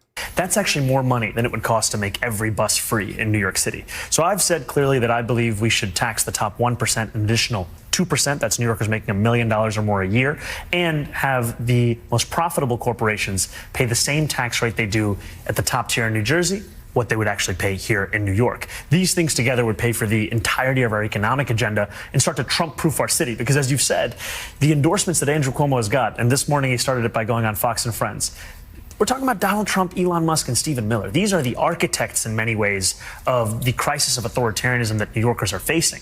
And Andrew Cuomo is so unwilling to tax Donald Trump's billionaire donors because he knows those are the same ones whose checks that he's busy cashing trying to get back to City Hall. He also knows that you're going to make him flee the city. And then you're going to have no tax base left. I mean, we could go on and on. This guy is whispering a bunch of sweet nothings to a lot of individuals. And they're eating it. They're eating it up. They're taking it. I don't understand how. Andrew Cuomo was asked a question about the ability to freeze rent, and that was where the last clip got cut off. This was his response to Zohran Mamdani: freezing rent, free groceries, and the like. You know, those were I call them the TikTok promises that he put forth in the primary. None of them are real. The mayor is going to freeze the rent. People think it means he's going to freeze their rent. No. First of all, the mayor has no ability to freeze anybody's rent. No legal ability. It's done by an independent board that is term appointed, and then it's only for about 25% of the housing units, called the rent stabilized units. So it will have no consequence. It will never happen. We're going to have a government-owned grocery store, one in each borough. We have 16,000 grocery stores. 5 grocery stores are not going to make a difference. Free buses. It's not up to the mayor, it's up to the state. State said they're not going to do it. It's all BS. It's all campaign rhetoric. None of it will change anybody's life. No, nothing will change for the better. It will only change for the worse. The taxes will go up, though. Make no mistake about that. TikTok promises. I like that. That's a good phrase.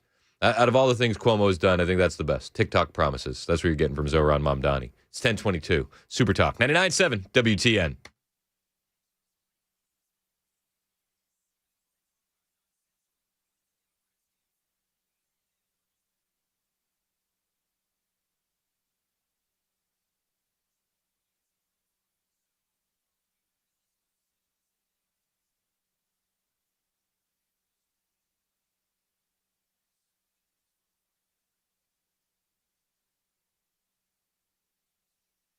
Hey, what's up? It's Chris Hand, and I got some questions for you. Got some big questions. Walk around your house today.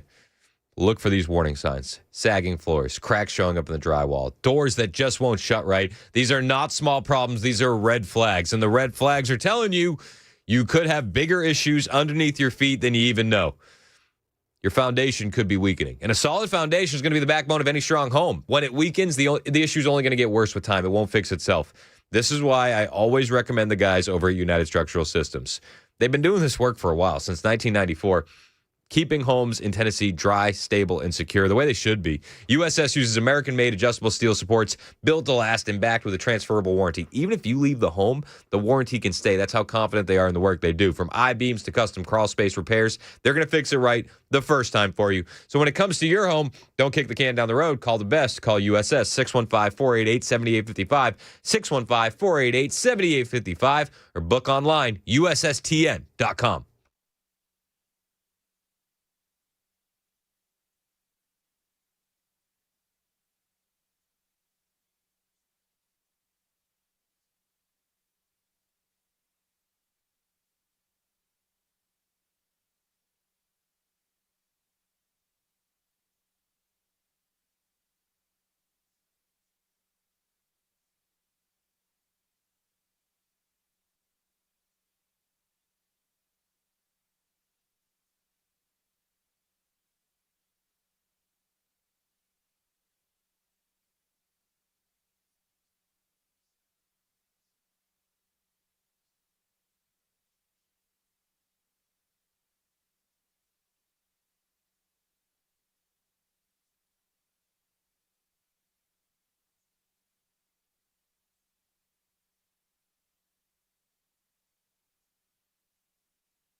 J.D. Vance descended upon Union Station in Washington, D.C. today, and he was met with some unhinged leftist protesters. You big f***ing Nazi!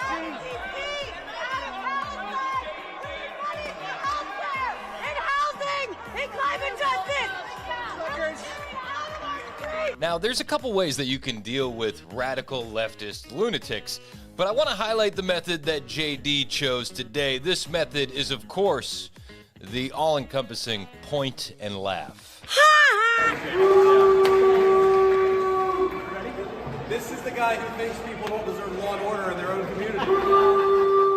Like and subscribe for more tips on how to deal with unhinged leftist lunatics out in the wild. This has been brought to you by our friends at Zero Res Nashville. If you need your carpets cleaned, go to ZeroResNashville.com.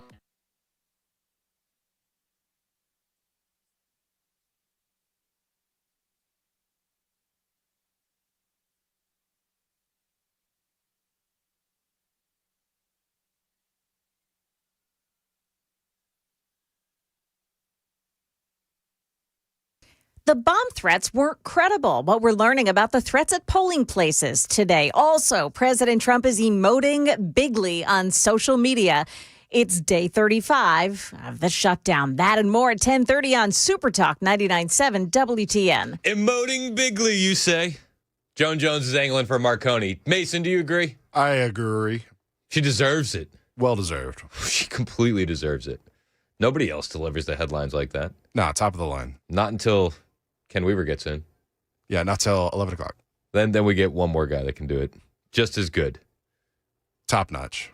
We have the best news people in the industry. Oh, absolutely.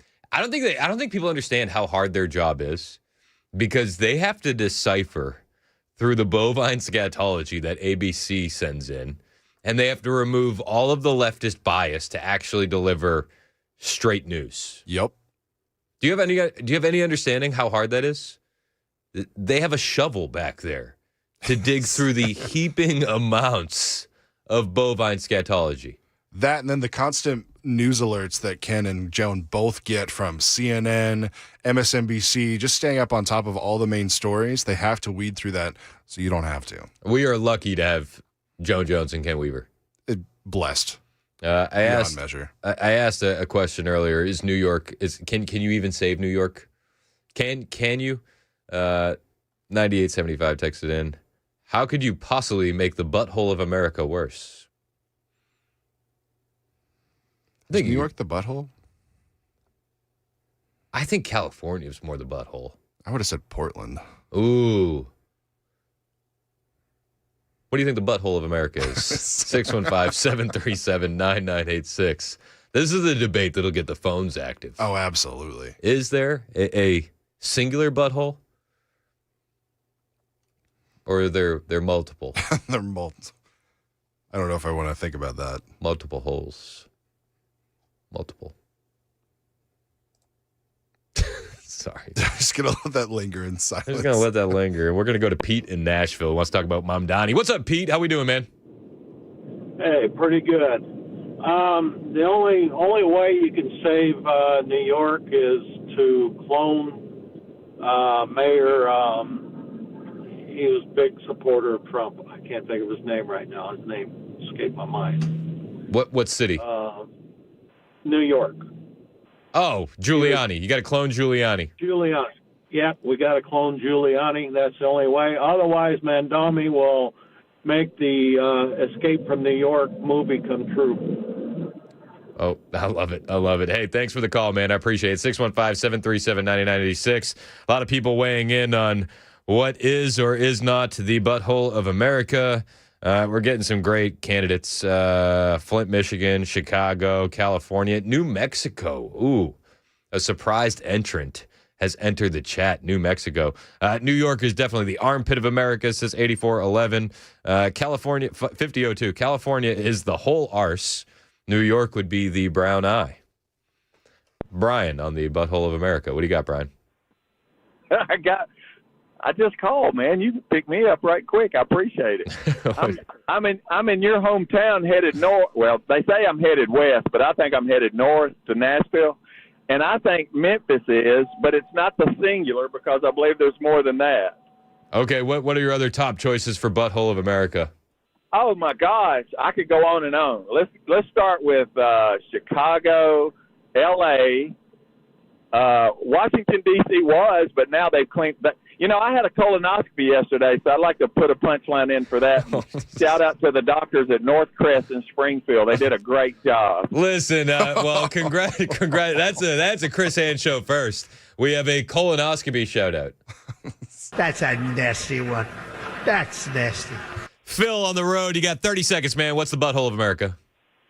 Oh, it's fairly unique, but I'd say Hawaii. After having been there, the beaches are covered in homeless people on the East Shore, and it's probably one of the most liberal places I've ever been with the amount of Biden flags that were flying even after the election and the amount of Black Lives Matter stuff going on. It is a sleeper for butthole of America. That is for sure. Where did we get? We got it from Japan. Did we get it? Where did we get Hawaii from? Give it back. From the Asian countries. Yeah. Give it back. It's 1031. Super Talk 99.7 WTN.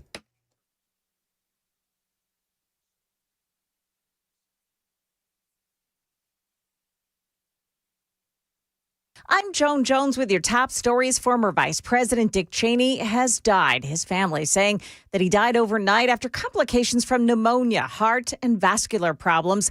Cheney was 84. 7 New Jersey polling places receiving bomb threats this morning, forcing the evacuation of the buildings and causing voters to take shelter. New Jersey Attorney General Matthew Platkin, however, says the emailed threats have been deemed not credible.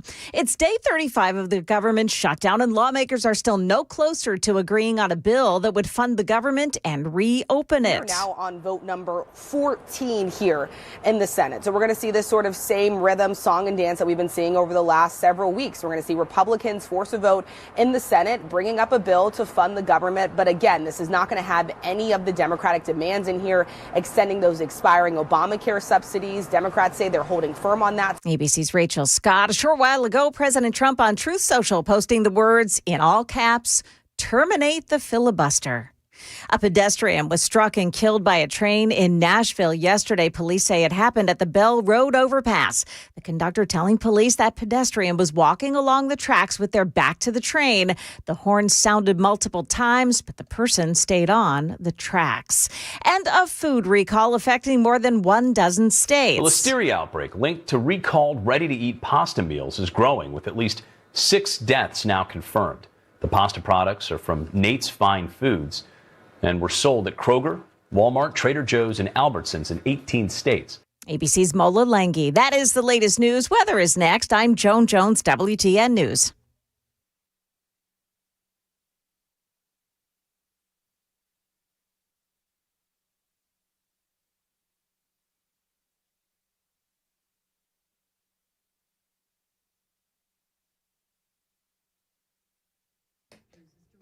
Hey, what's up? It's Chris Hand here for my friend Dan over at Cabinet Makeovers. I am reminded of the amazing work that Cabinet Makeovers does every single time I walk into my kitchen.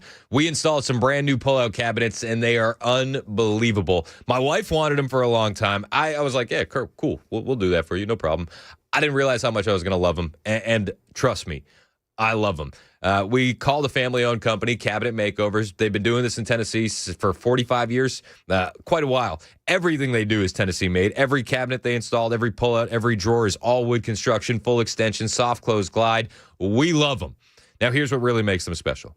A well-designed kitchen is going to change your life. It's changed ours. We're not bending over anymore physically. It's not hurting our back to dig for pots and pans. The kids can get their snacks easier. My wife wants to have more friends over to show off the kitchen.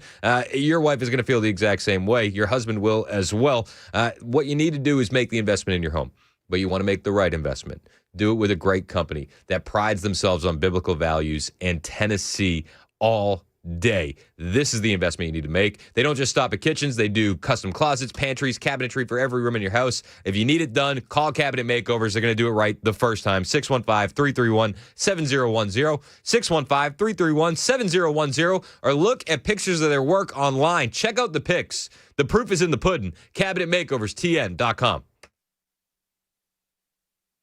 For many of us, generators are becoming a must-have household appliance. From unpredictable weather to surprise outages, it's better to be safe than sorry. Generator Supercenter of Nashville offers fast and easy installations with 24/7 service and monitoring to all brands of generators and expert repairs done right. Our mission is to make owning a backup generator simple and easy. Visit your local store today or check us out online. Generator Supercenter of Nashville. We serve all Middle Tennessee.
It's 1037, Super Talk 99.7 WTN. My name's Chris Hand.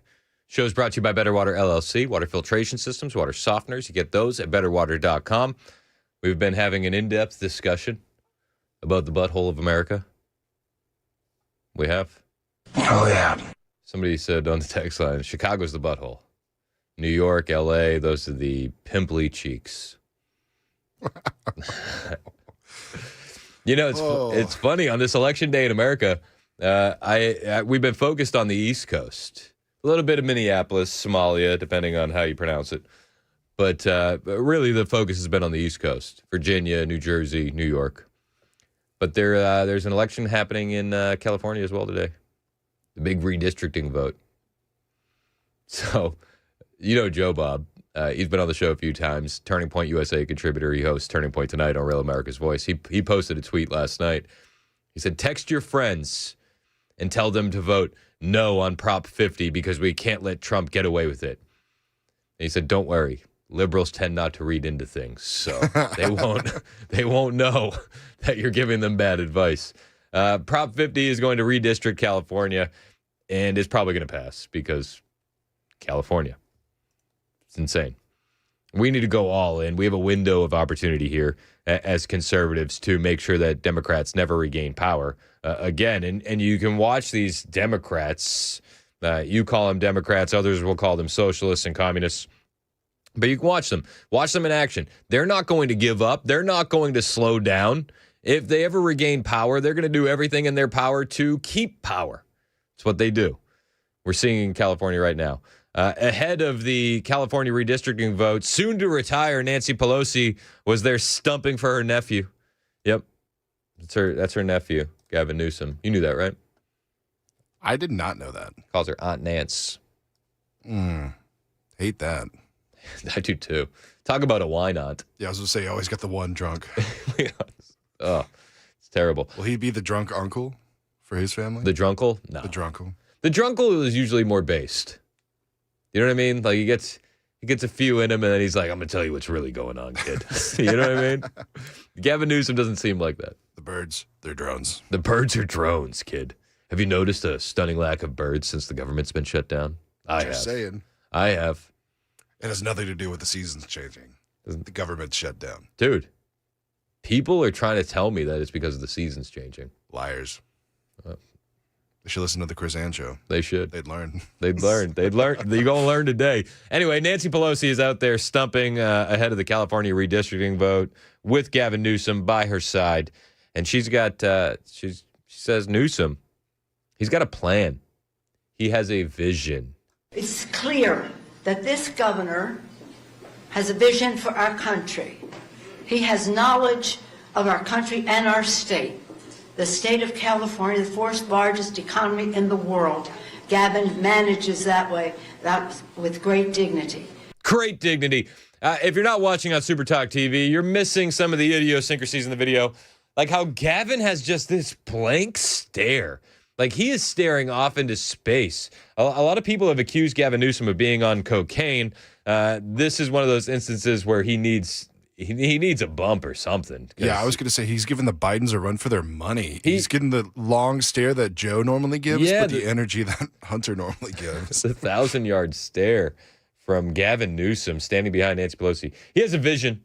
He manages this economy. Has he? Managed it into the ground. Yeah. Everybody's fleeing your state. What's the cost of a U-Haul out of town? Like 500 times more than the cost of a U-Haul into California? Yeah. He's got a vision. He has strategic thinking about how to get things done, and that is what has brought us together here. She's right, you know. It was about 20 years ago, Gavin Newsom had the most strategic plan to end homelessness in San Francisco while he was mayor there. And it was strategic, and there was vision involved. The one thing that she's not touting Gavin Newsom being able to do, it's execute those visions and those strategies. When this opportunity occurred, Gavin had a plan. He's a man with a plan, and that's what brings us here today. He's the man with the plan, baby. The man with the plan. Okay. Okay. Nancy Pelosi, everybody. Nancy Pelosi. She gave another interview. I don't know why she's like back on the media tour. Maybe her hip's feeling better. You see her, and it's like she is the symbol of what's wrong with America. She is so old and like constantly being led around by staff. She has to like hold the arm while she's taking steps and walking. But she for a while, she was the clear leader of the Democrat Party. I don't think there's a clear leader of the Democrat Party today. You can make the argument that it's an AOC or Jasmine Crockett. I mean, from power positions, it's Chuck Schumer and Hakeem Jeffries, but do you look at either of those guys like they're leaders? It used to be Nancy. Now you hear Nancy talk, and it's like, what happened to you? This is her in a CNN interview yesterday. Just a vile creature. The worst thing on the face of the earth. But anyway. She's talking about President Trump, by the way. Oh, I thought she was looking in a mirror. My bad. Sorry. He's a vile creature. The worst thing on earth. The worst thing on earth? Her describing an empty wine bottle. Yeah, dude, what are we doing? Like, Joe Biden let child rapists into this country. Joe Biden allowed child sex trafficking to turn into a billion-dollar industry under his watch. Joe Biden ruined the economy. Like, are we really doing this? Are we really? And I wouldn't even. Even all those things said, I don't think I'd call Joe Biden a vile creature and the worst thing on earth. Do you know what I mean? I feel like that's like a bit of a stretch. Yeah, I'd more call him incompetent and lacking, but not vile and a monster. I don't think he's a monster. I just think he's an idiot. Yeah. He's an old man with memory issues who had his power usurped by people behind the scenes. But, you know. Yeah, you know it was bad when he wasn't running his own cabinet meetings. Orange man bad. Yeah. Just a vile creature. The worst thing on the face of the earth. But anyway. You think he's the worst thing on the face of the earth? I do, yeah. I do. Why is that? Because he's the President of the United States and he does not honor the Constitution of the United States. In fact, he's turned the Supreme Court into a rogue court. He's abolished the House of Representatives. He's chilled the press. He's scared people who are in our country legally. Okay. He ruined the Supreme Court, what, by appointing people that then went through the nomination process and got approved? Is that he abolished the House? What is that? Does anybody know what that means? I don't even think she knows what that means. He scared people. Ha! He scared people. Remember when Joe Biden said it's going to be a winter of death? Is that not scaring people who are also in the country legally? It's going to be a winter of death for the unvaccinated. The worst thing on earth. A vile creature who abolished the House. Just a vile creature. The worst thing on the face of the earth. But anyway. You think he's the worst thing on the face of the earth? I do, yeah. I do. Why is that? Because he's the President of the United States and he does not honor the Constitution of the United States. In fact, he's turned the Supreme Court into a rogue court. He's abolished the House of Representatives. He's chilled the press. He's scared people who are in our country legally. Everybody's scared. He's chilled the press. Can you believe that Donald Trump had the audacity to sue the press when they lied about him blatantly? Can you believe that? What a monster. Well, and he's still mean tweeting too. We can't keep letting him get away with it, Ken.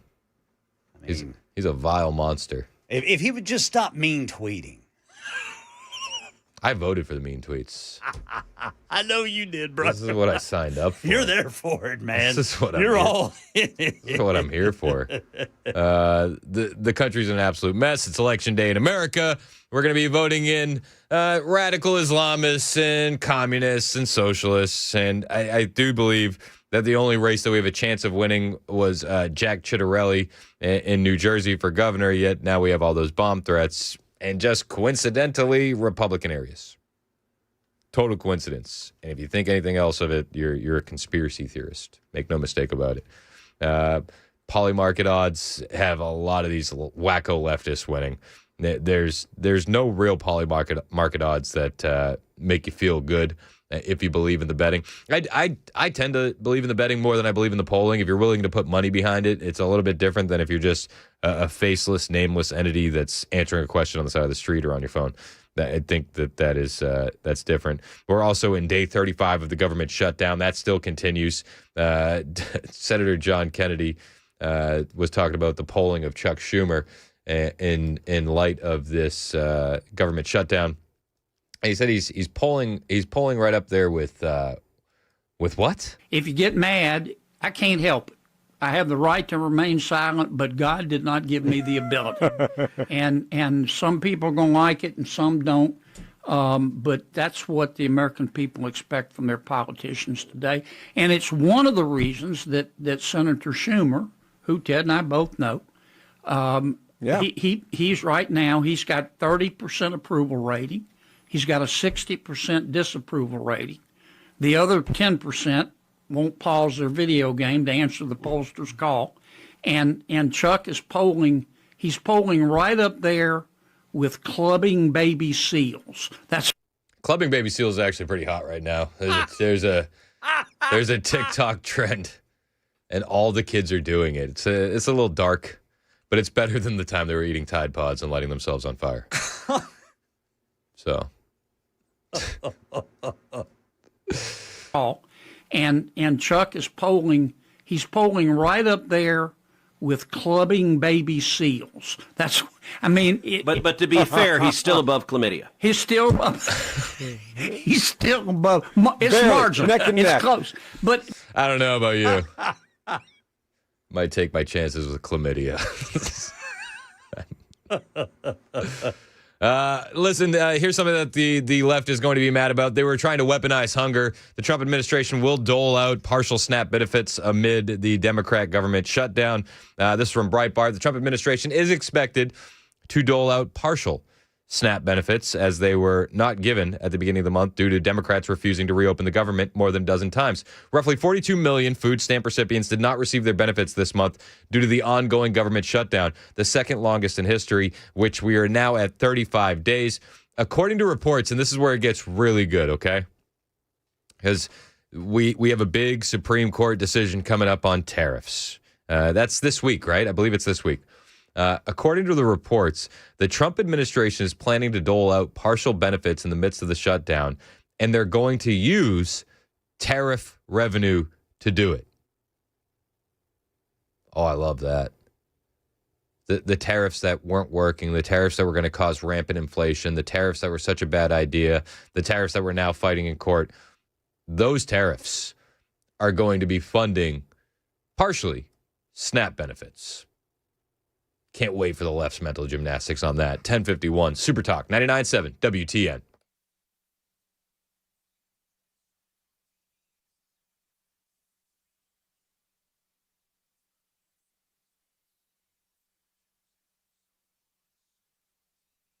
Hey, what's up? It's Chris Hand here for my friends at the Wellness Institute of Nashville. If you're living with back pain, knee pain, neck pain, you know you don't have to, right? I know you get used to it in your everyday life and you feel like it's just going to be your life for the rest of your life. That shouldn't be the situation at all. And my friends at the Wellness Institute are going to help fix that pain without breaking the bank. $12, Big Daddy Trump special. What does it land you? Full exam, x-rays if needed, a well-explained diagnosis, and your first treatment. All of that for just $12. Dr. Mitchell and Dr. Ashley want to get you back to a pain-free life no matter what you're dealing with. Back pain, neck pain, sciatica, numbness, bulging discs, and they'll treat it all with non-surgical spinal decompression, robot lasers, anti-gravity machines, no surgery, no injections, no painkillers. This is the way it should be. Grab your MRI, get ready to finally understand your condition and fix it. Get back to a pain-free life today. 615-246-5009, 615-246-5009, or find them online, painisbad.com.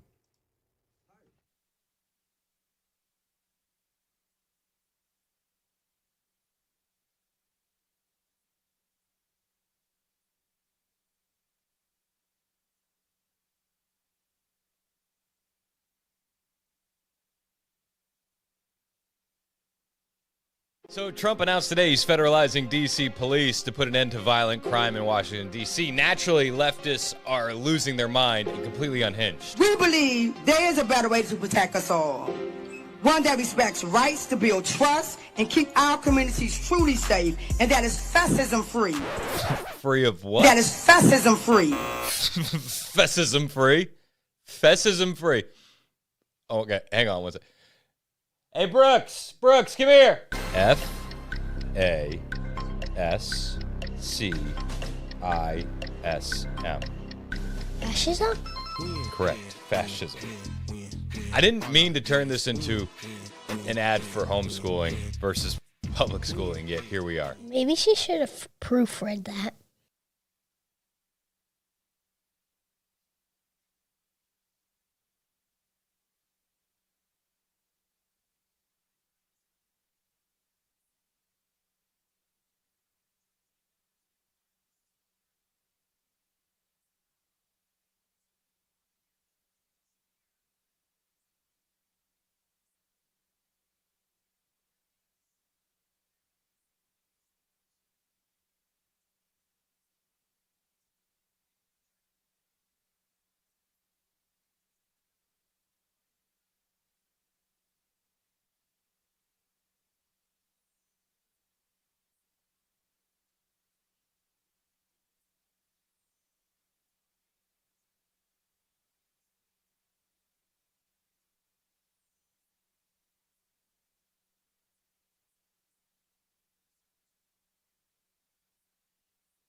All right, drivers, we've got a crash in Goodlettsville blocking the left shoulder, 65 northbound at Rivergate Parkway. Paytonsville, Williamson County, construction work slowing us down. 840 westbound between Paytonsville, Trinity Road, exit 34 and I-65. Got bomb threats and broken machines on this election day. We'll tell you about that coming up at 11 on Super Talk 99.7 WTN. It's a total coincidence, Ken. It's a coinkadink. Don't ask any questions. It just so happens that these coincidences always seem to only affect the Republican areas. Isn't that weird? Well, that's a coincidence on top of coincidence. Bomb threats. Weird. I wouldn't look too much into it. I wouldn't. It's probably nothing. And if you think it's something, you're a conspiracy theorist. Obviously. We got my buddy Josh Tifo, Senior Director for Turning Point USA. He's going to be joining us here in a minute. He's got some news to share. We're going to talk about Election Day with Josh. How do you save New York? Can you save New York? I don't know, man. It doesn't look like you can save New York. Stephen Miller was talking about this yesterday, and he said, like good commies, they're going to do what good commies do. It's a bit chaotic what's happening in New York City, but it's not shocking or surprising. This was Stephen Miller yesterday. Dangerous movement. And what you're seeing in New York City with Mamdani, that is the future. A party that believes in no bail, a party that believes in no jail, a party that believes in no borders. But here's one group they do want to put in jail. They're political enemies. Like good commies, they will not arrest their criminals. They won't arrest the gang members, but they will arrest their political opposition. That's how society dies, Sean. That's what we're up against now. That's what we're up against. Joining me in studio is Josh Tifo. He's a senior director for Turning Point USA. You were in New York recently. I was. It was a pretty bleak place. It's not Tennessee, I'll give you that. Is New York savable? It is, but it's going to be really rough for a little while. And the Mamdani situation is actually very interesting to me because it is a precursor of the great national battle we will face maybe in 28, maybe in 32. So you see AI is completely transforming the American economy. Correct. And a lot of people are saying, oh, well, the robots aren't going to come for my jobs. That's not the stage we're in. The stage we're in is an entrepreneur only needs to hire 10 support staff instead of 30 support staff. AI is making corporate operation more efficient, manufacturing more efficient, and it's going to lead to a future where business owners make more money and workers they're going to be competing for fewer and fewer jobs. There will be a national socialist moment, a Mamdani-style presidential candidate we have to fight. And right now is our chance to inoculate the country against that, to build a country who wants to work hard, who wants to build a society based on merit, not based on free stuff. It seems like a lot of people, though, just want the free stuff. I mean, a lot of people in New York, but thank God New York is not representative of the entire nation. No, but you see it happening in a lot of places, man. Los Angeles, you're seeing this movement pop up in Chicago. Then you see a completely different movement in Minneapolis with the mayoral race they have there, Omar Fateh. Do you think that he has a chance of winning with his radical brand of Islamism? He could, and at the end of the day, I know that we say that there's radical Islamic candidates. All Islam is radical. I mean, Yep, you look at what they fair. believe. All Islam is radical. So whether he wins or not, think about the places you just mentioned. You mentioned very blue urban cores. Most of the country is leaning considerably more conservative. And yes, we need to do a better job of engaging the deep blue cities with the conservative movement. Otherwise, we have this problem right now demographically in the country where we build very conservative areas outside of cities, very conservative rural areas, sometimes conservative-leaning cities. Dallas, the conservative movement is making considerable progress. But those people move. I mean, we're a highly transient people here in America. So no matter how red we make Tennessee, there are going to be people coming from these completely degenerate leftist cultures like downtown Chicago and downtown New York who are going to inevitably bring their values to Tennessee.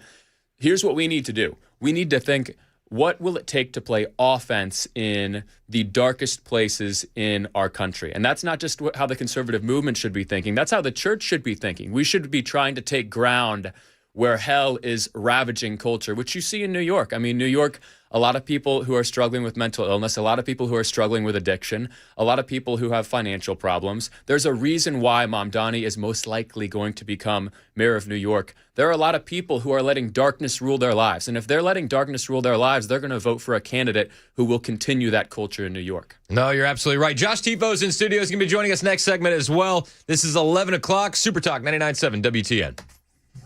All right.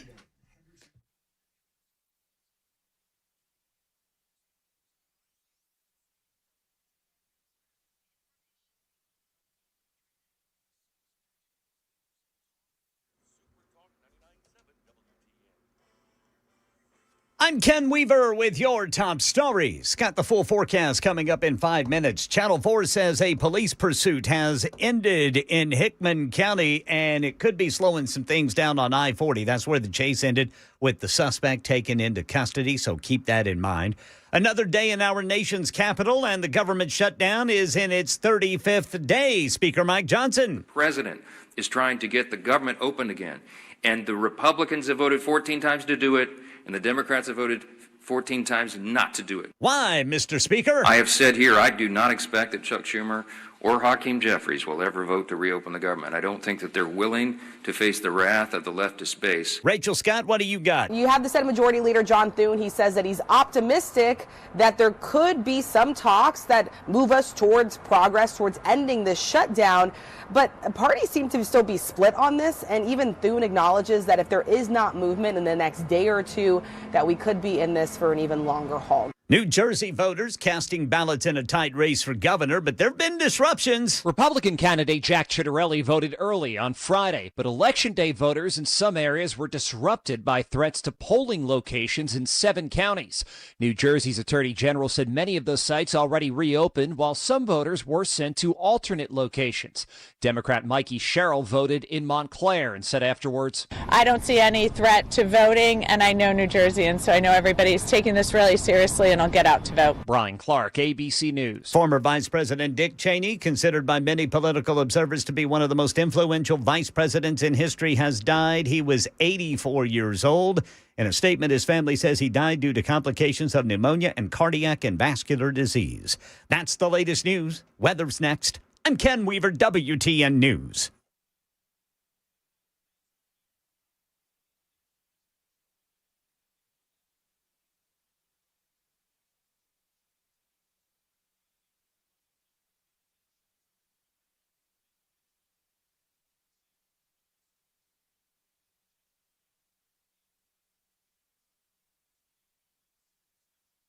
Selling your home can be stressful, but it doesn't have to be. Get a guaranteed offer from Mark Spain Real Estate. There are no showings, no open houses, no stress. Work with the #1 real estate team in the U.S. and close with confidence. Go to markspain.com today.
It's 11:06 on Super Talk 99.7 WTN. My name is Chris Hand. The show is brought to you by Better Water LLC, water filtration systems, water softeners, betterwater.com. You can listen anywhere. iHeart, TuneIn, the FM dial. You can watch us. Super Talk TV is up and running.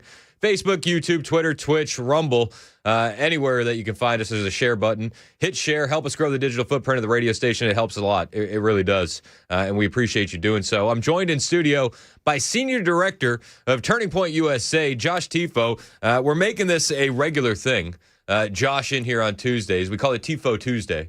What's up, dude? How are you? It's good to be on the most based show, not just in Tennessee. I mean, dare I say, in the South. I'm on the most based radio show in the South. Anecdotally speaking, that is true. I'm not saying it, but everyone's saying it. Everybody, people have talked. I see you wearing your dark MAGA hat. Does that have anything to do with Elon endorsing Cuomo? So it's 100% because of all the big races we have today. And yes, I'd love to see Cuomo win. And for all of you lawyers in the audience, I'm also senior director at Turning Point Action. So when I talk about politics, I can do that. So isn't it so weird? I said earlier in my show, could you imagine telling somebody on November 4th, 2024, that Elon would be endorsing Cuomo for a New York City mayor race and that conservatives would be behind it. It's not that shocking to me when you look at the demographics of New York. I mean, politics is the art of the possible. And in a place that is as socially degenerate as New York City, you kind of got to push the best you can possibly get. I mean, I love Marsha Blackburn. Marsha Blackburn's not going to be governor of New York. You're not going to get somebody who's a 10 out of 10 conservative. So it doesn't shock me that much. You also look at the way that Elon thinks. He's very strategic, especially when it comes to long-term strategy. And Elon's a winner. I mean, he's going to back somebody who has a real shot. And I love that he's fighting for the future of New York, despite pretty dire odds. I mean, there's a lot of people in New York who want Mamdani because they want free stuff, because they hate this. It's not even a new movement, this return to the old values that built our country that Trump is bringing, the cultural renaissance that he's bringing.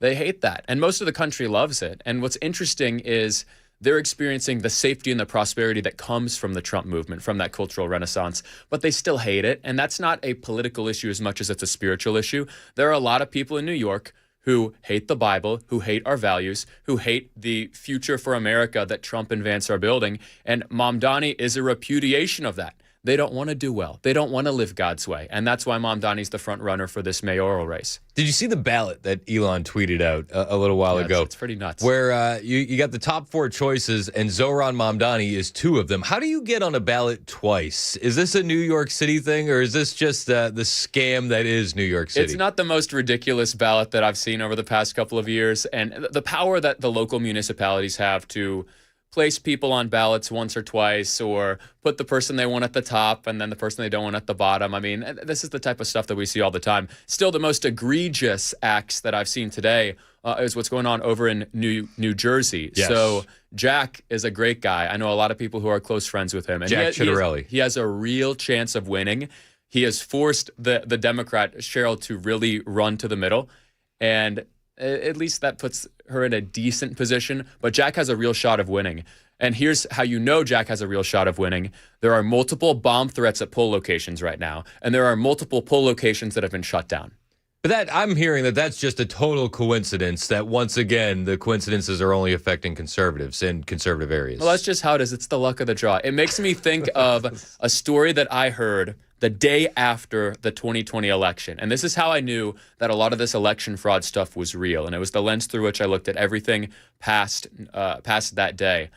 One of my friend's sisters was a poll worker in Michigan, one of the Republican vote watchers at that big infamous Detroit counting center. Where they boarded up the windows? Yes, so she was one of the Republicans who was supposed to be in there. And right before that enormous ballot dump of the hundreds of thousands of votes that just appeared at 2, 3 a.m., which were almost entirely Democrat. Just a coincidence. So her and her friend were supposed to be watching the count process, and this huge guy walks up to her at 2 a.m. and says, "You guys need to leave right now or you're going to die." What? And she was forced out of the voting center. She called me the next morning in a panic to share her story. She was like, "They stole the election. Like, this is what happened. Like, I have to share my story." So my friend's sister called me in a panic, telling me this story hours after it happened, the morning after the election. So yeah, this is what these people do. And let's be honest, these are criminals. We know this from Dinesh D'Souza's movie. So of those 2,000 mules he found, and those were just the ones he found from cell phone pings and just the ones he found from camera data, a number of them were actually career criminals, like small-time drug dealers who were repurposed and paid more to temporarily be ballot traffickers. Like, these are criminal enterprises that we're dealing with right now. So how do we win back these areas where that is so ingrained? Because, I mean, like, at the end of the day, like, a prosperous New York is good for America. A safe New York is good for America. Is there any hope that we could ever regain that territory? So first, there's hope today. So if you're listening to me in New York, get out to the polls. You absolutely need to vote. Cuomo has a shot, especially with Elon coming out so hard for him. Although it's going to be tough. I don't want to give you false hope. It's going to be a very tough race, but Cuomo has a shot. I always say we're in a unique position in Tennessee because of all the transplants, that you can find somebody to call. You can find someone in these areas to send a text to. I agree 100%. So here's why we should not give up on New York. The culture of the largest cities in America, which used to be some of the greatest cities in the world, New York, Chicago, Los Angeles. I mean, these were international destinations. People woke up in third world countries and talked about how they wanted to visit New York one day. And now they are socially degenerate, completely unsafe, and really unpleasant to live in unless you're very, very rich. And if you're very rich, you still need security. We shouldn't just let it go. And you know who actually argued for this louder than anyone I knew? Charlie Kirk. Charlie talked about Mamdani and the situation in New York extensively, the final months of his life, the final weeks of his life especially. And he believed that we had a moral duty to fight for what was right. And at the end of the day, and this is an important idea for us to understand as Christians, we don't fight because we think we might win. We fight because we're obeying God. It makes me think of the attitude that Joshua had in Joshua 10 when he was pursuing the Amorites. And I don't know if you ever studied this story when the sun stood still for 12 hours so the Israelites could pursue the Amorites and defeat them when they were routing them. I always thought that maybe Joshua was praying to God privately and he was like, "Dear God, if you could make the sun stand still tomorrow for winning, it'd be super cool. If not, we'll still worship you. Like, it'd be really nice." You actually read the text. Joshua is pursuing the Amorites, stops, and before all of Israel cries out to God and says, basically, "God, make the sun stand still." And God listens to him. There's even subtext after the story in Joshua 10 that says this was the first time or the only time that God ever listened to a man in such a way. That is the attitude we should have. If we know that we're fighting evil, if we know that we're fighting for what is right, then it is our moral obligation as Christians to fight. And the battle belongs to the Lord.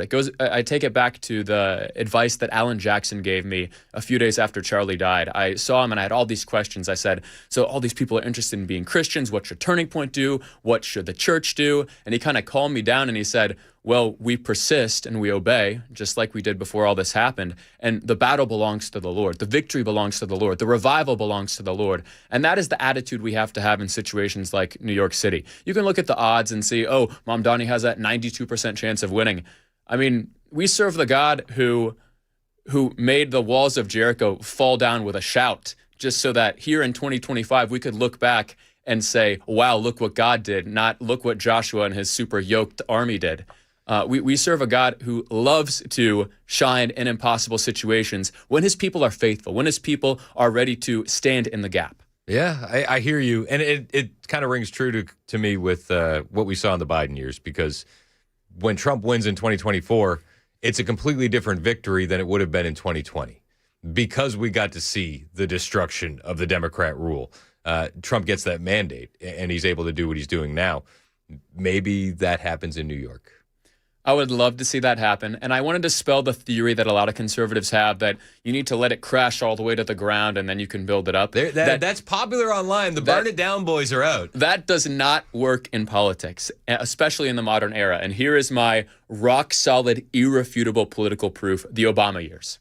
Obama, not permanently, but semi-permanently shifted American culture to the left. Look at the way that everyday Americans talked about the LGBT issue in 2008 compared to 2016. Even the way Barack Obama did. Yeah, that's what I was just about to say. Look at the way Obama and Biden talked about it. Yeah, so we are called to engage culture, to occupy until the return of our Lord Jesus Christ. And that doesn't mean that we get to stay home when the odds look bad. I mean, that's not something we would do in sports. Why on earth would we do it when we have souls at stake, when we have a nation at stake? No, you're absolutely right. We're joined in studio by Josh Tifo. He's a senior director for Turning Point USA. You've been running around, making some moves, fighting the culture war, and you've had some big wins. Tell me about that. So we've got a big win. You want me to release it after the break, though? It's a really big win. I mean, we can get a breaking news sounder for you if you want to. Okay. We'll tease it a little bit. So there's another big state, happens to be my favorite state in the union, which is working on a pretty big partnership with Turning Point USA with the goal of putting Club America chapters all over the country. And it's Tennessee. Let's go. So you've been working hard on this. And the Club America chapters are Turning Point USA chapters, which had to be rebranded because there was so much resistance from the liberal school system. You put Turning Point USA in front of something, they're like, oh, whoa, we can't have that. So it was rebranded to Club America for the high school chapters. And those are going to be in every school? So our goal is to put them in every school in Tennessee. So a state can't just do a press conference and say, we're now going to put a chapter in every school. And also, that's not what we would want. You need a president, you need a vice president, you need a treasurer. you don't get to be called a Club America chapter or a Turning Point chapter until we have accepted your charter. We make them re-charter every year for quality control. But having the state officially partner with us, it eliminates the biggest obstacle, which is that leftist teacher, that leftist school member, that leftist administrator who is getting in the way, who's telling a 15-year-old, you might get a bad grade if you start this group because you're a racist bigot, or if you start this group, I'm not going to recommend you for this college.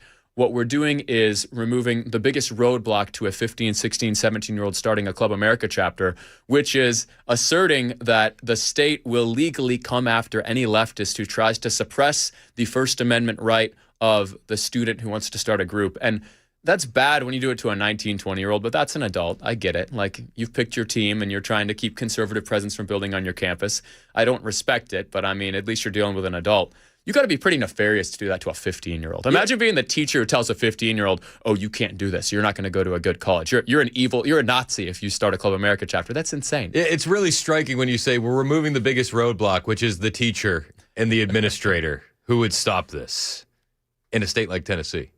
And Tennessee's better than most, but as you know, there are a lot of leftists who gravitate towards the educational field, and that's something that I would love to see the movement fix over time. And also, I've got to shout out my friend Mike Morath, who is the Texas Ed Commissioner over there. I was actually in Texas until late last night, meeting with him and some other people. And the reins that he has taken to shift the entire public school culture to the right there, it's remarkable. I can talk about some of it. Some of it is still under wraps, but as conservatives, we shouldn't just complain about problems, we should fix them. And I look at Mike as an example. Mike was a successful software entrepreneur, and he just had someone in his life who he learned wasn't learning how to read at school.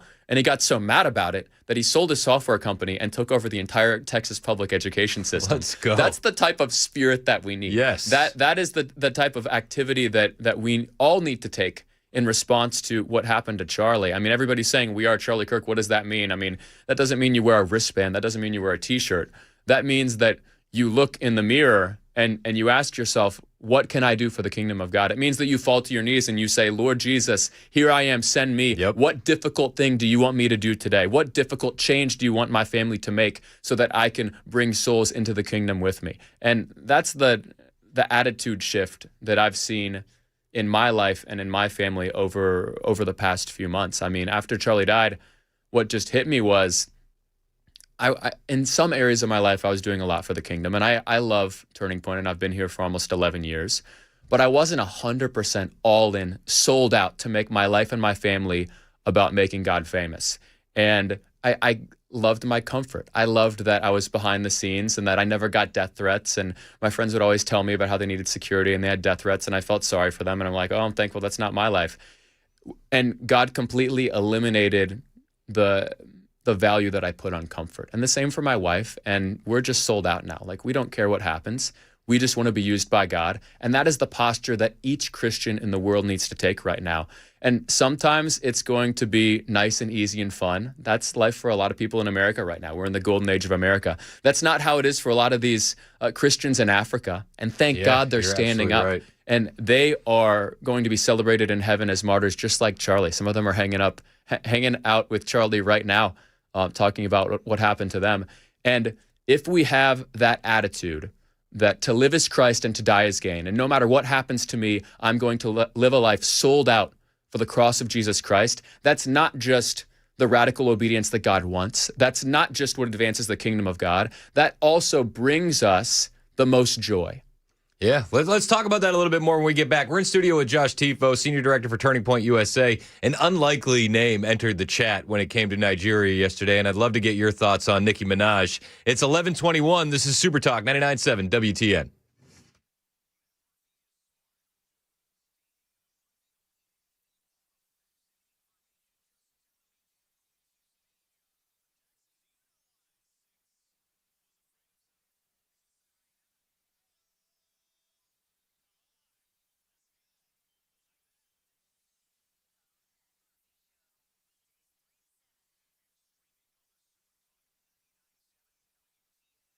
Hey, what's up? It's Chris Sand here for my friends at Zero Res Nashville. We had a big baseball game last night, semifinals. It went into extra innings, and we got home at 10:30 at night. Usually it's the kids forgetting to take off the cleats. This time I didn't even remember to tell them. So Mug got tracked in the house, but we were celebrating. We didn't care. And I didn't have to worry because I know I got zero res on speed dial. $45, any room. The baseball dirt will be gone before we know it. Zero res uses their exclusive ZR water. No soap, no harsh chemicals, no residue. That is the Maha of carpet cleaning, which means the carpets and the upholstery don't just look insanely clean. They're going to stay clean longer. The kids can sprawl out. Dogs can roll around. We don't have to worry about what's in the fibers. This could be your home too. Trust me, your rugs are gross. I'm the only guy that loves you enough to tell you. Call Zero Res in Nashville today. $45, any room. 615-535-9376. 615-535-9376 or book online. ZeroResNashville.com.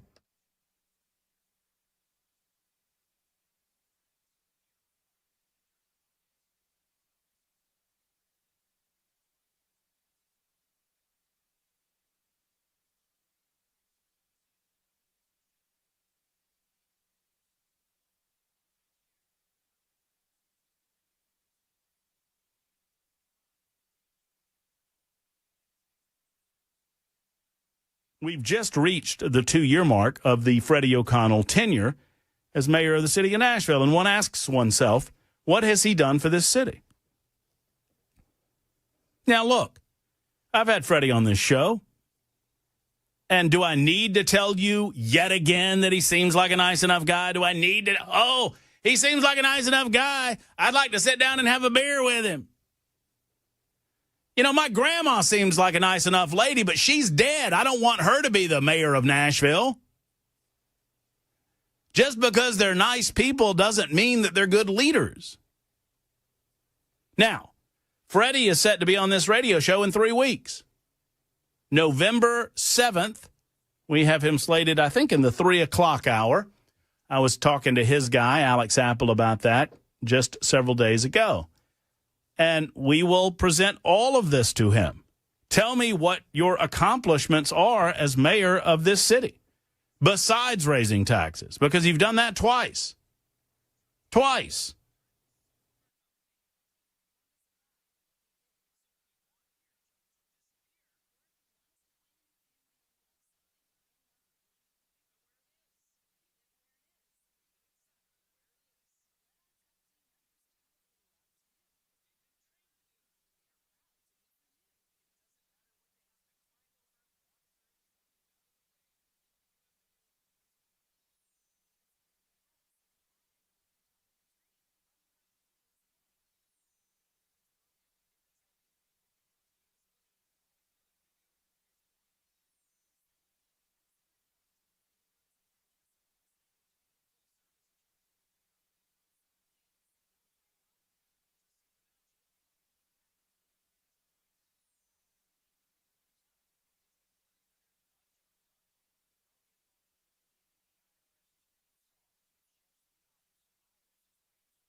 All right, drivers, still got that 9-minute delay westbound 840 right before you get to 65. It's because they're doing some road work and they're blocking the left lane. Government shutdown, snap heading back to court. This story and more at 11:30 on Super Talk 99.7 WTN. That's Ken Weaver in the newsroom. My name is Chris Hand. The show's brought to you by Better Water LLC. I got Josh Tifo, Senior Director of Turning Point USA in studio.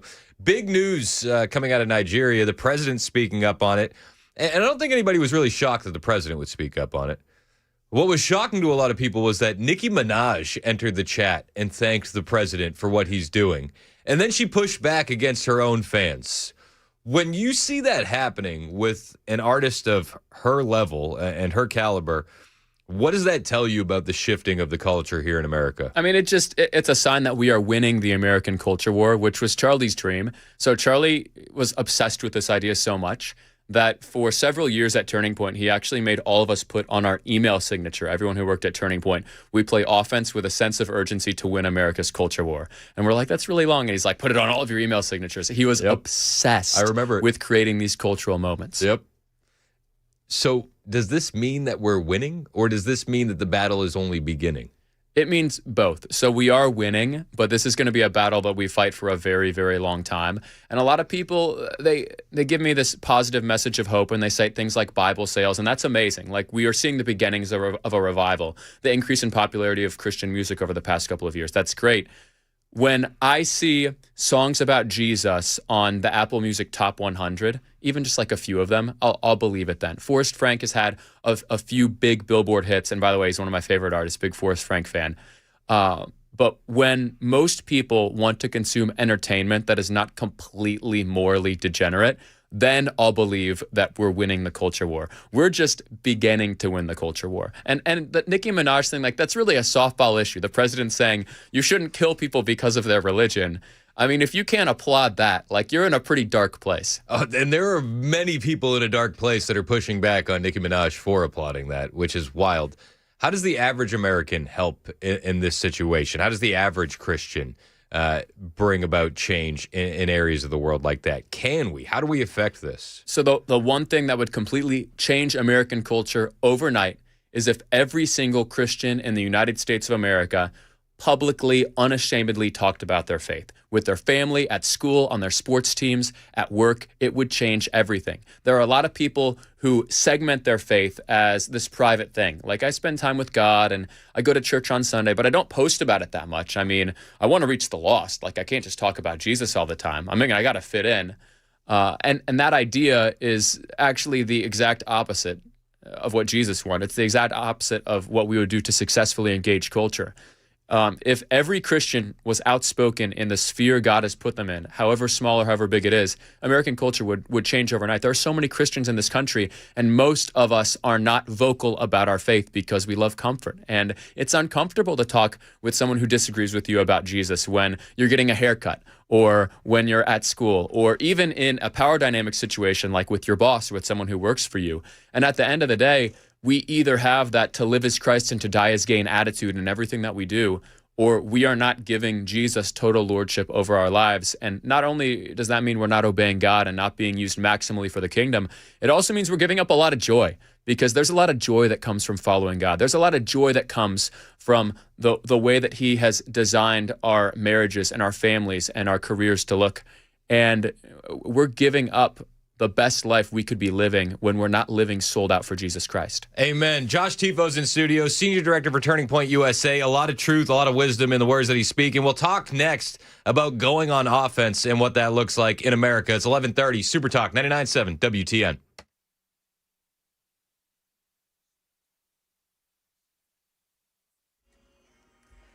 I'm Ken Weaver with your top stories. We've got the full forecast coming up in 5 minutes, and the issue over food stamps under the government shutdown headed back to court. The groups and localities that have taken this into court say the administration is failing to abide by the Rhode Island-based federal judge's ruling, and now they want it enforced. A USDA official submitted a sworn declaration to the court yesterday saying partial payments from SNAP's contingency fund could take weeks, if not months, to distribute. The plaintiffs say the judge should order the government to pay out this month's benefits in full. He has ordered the administration to respond in writing by close of business tomorrow. He's also scheduled a hearing on Thursday. Election 2025, New Jersey's Attorney General says some polling places closed and reopened while others were directing voters to alternate locations. This followed unfounded threats, as we hear from Brian Clark. Threats were sent by email involving voting sites in 7 counties, including Essex County, where Democratic candidate Mikey Sherrill voted in Montclair. Obviously, this is an attempt to suppress the vote here, and I don't think New Jerseyans take very kindly to that kind of tampering in our election system. Lieutenant Governor Tahisha Way, the state's top elections official, says law enforcement determined there are no credible threats. Brian Clark, ABC News. Former Vice President Dick Cheney, considered by many political observers to be one of the most influential vice presidents in history, has died at 84. His political career spanned decades. He was White House Chief of Staff for President Gerald Ford, Secretary of Defense under President George H.W. Bush, served as a congressman from Wyoming, and was President George W. Bush's vice president. In a statement, his family says he died due to complications of pneumonia and cardiac and vascular disease. We get more from ABC's Karen Travers. After a stint as head of defense contractor Halliburton, Cheney returned to run George W. Bush's Vice Presidential Selection Committee and was selected himself. The person who was best qualified to be my vice presidential nominee was working by my side. After 9/11, Cheney was influential in formulating the U.S. response. The doctrine of preemptive action widened the war on terrorism from Afghanistan to Iraq. That's the latest news. Weather is next. I'm Ken Weaver, WTN News.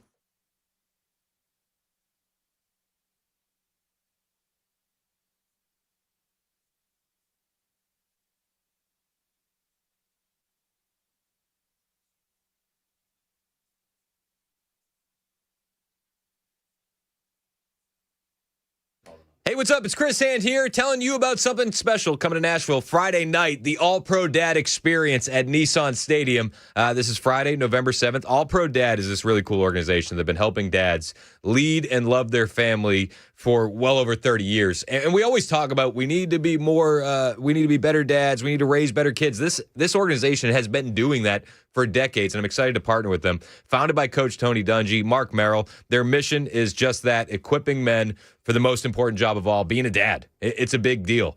Here's how it works. 1 minute a day with their play of the day emails. 1 hour a week listening to a podcast. 1 hour a month connecting with the school chapters. We have 80 of them here in Tennessee. And then 1 day a year at an All-Pro Dad Experience, which is what's happening on Friday night at Nissan Stadium. I'm going with my boys. They're super excited. I already let them know there's going to be scouts in attendance because the Titans have been kind of awful this year. You might win a walk-on roll with the Titans if you come to the All-Pro Dad event. This is just a fact of the matter. But this is going to be a fun event. We're going to have a great time. $35 for the whole family. Mark your calendar. That's this Friday. You, the kids, playing on the field at Nissan Stadium. Go to allprodad.com to register, subscribe, or find a chapter near you. Be the dad your kids deserve you to be. Be an All-Pro Dad.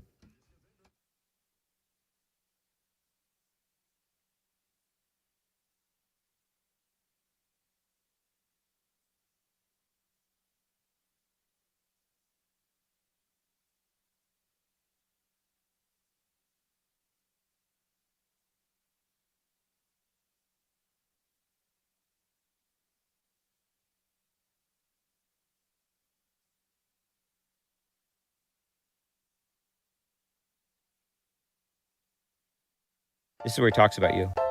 Talks about me? Yeah. Aside from Hand, most of you are clearly intelligent, based in the real world type of people.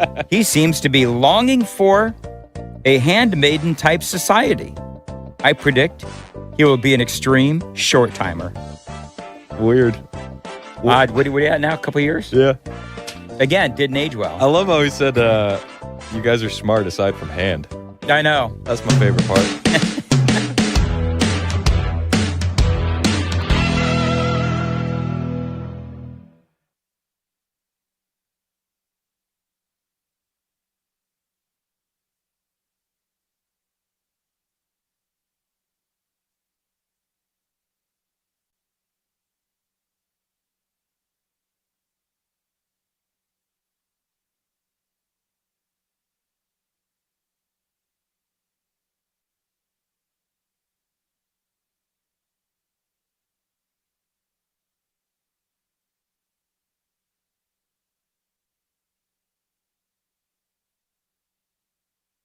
Donald Trump. President Trump making news again. The headlines, Chris. Donald Trump revokes the Secret Service from Kamala Harris. Ooh. The unspoken part of this story is the hundreds of thousands of dollars we're going to save in therapists and PTSD counseling for the Secret Service agents that had to be on that detail with Kamala Harris. You know, we've heard the horror stories of Joe Biden swimming naked around his Secret Service agents, but I wonder how many times they've had to pick up a drunken Kamala Harris off the floor of a Wawa because she's on a Doritos run with Dougie. We don't need to pay for that, and she can afford her own security. I don't think this is much of a story.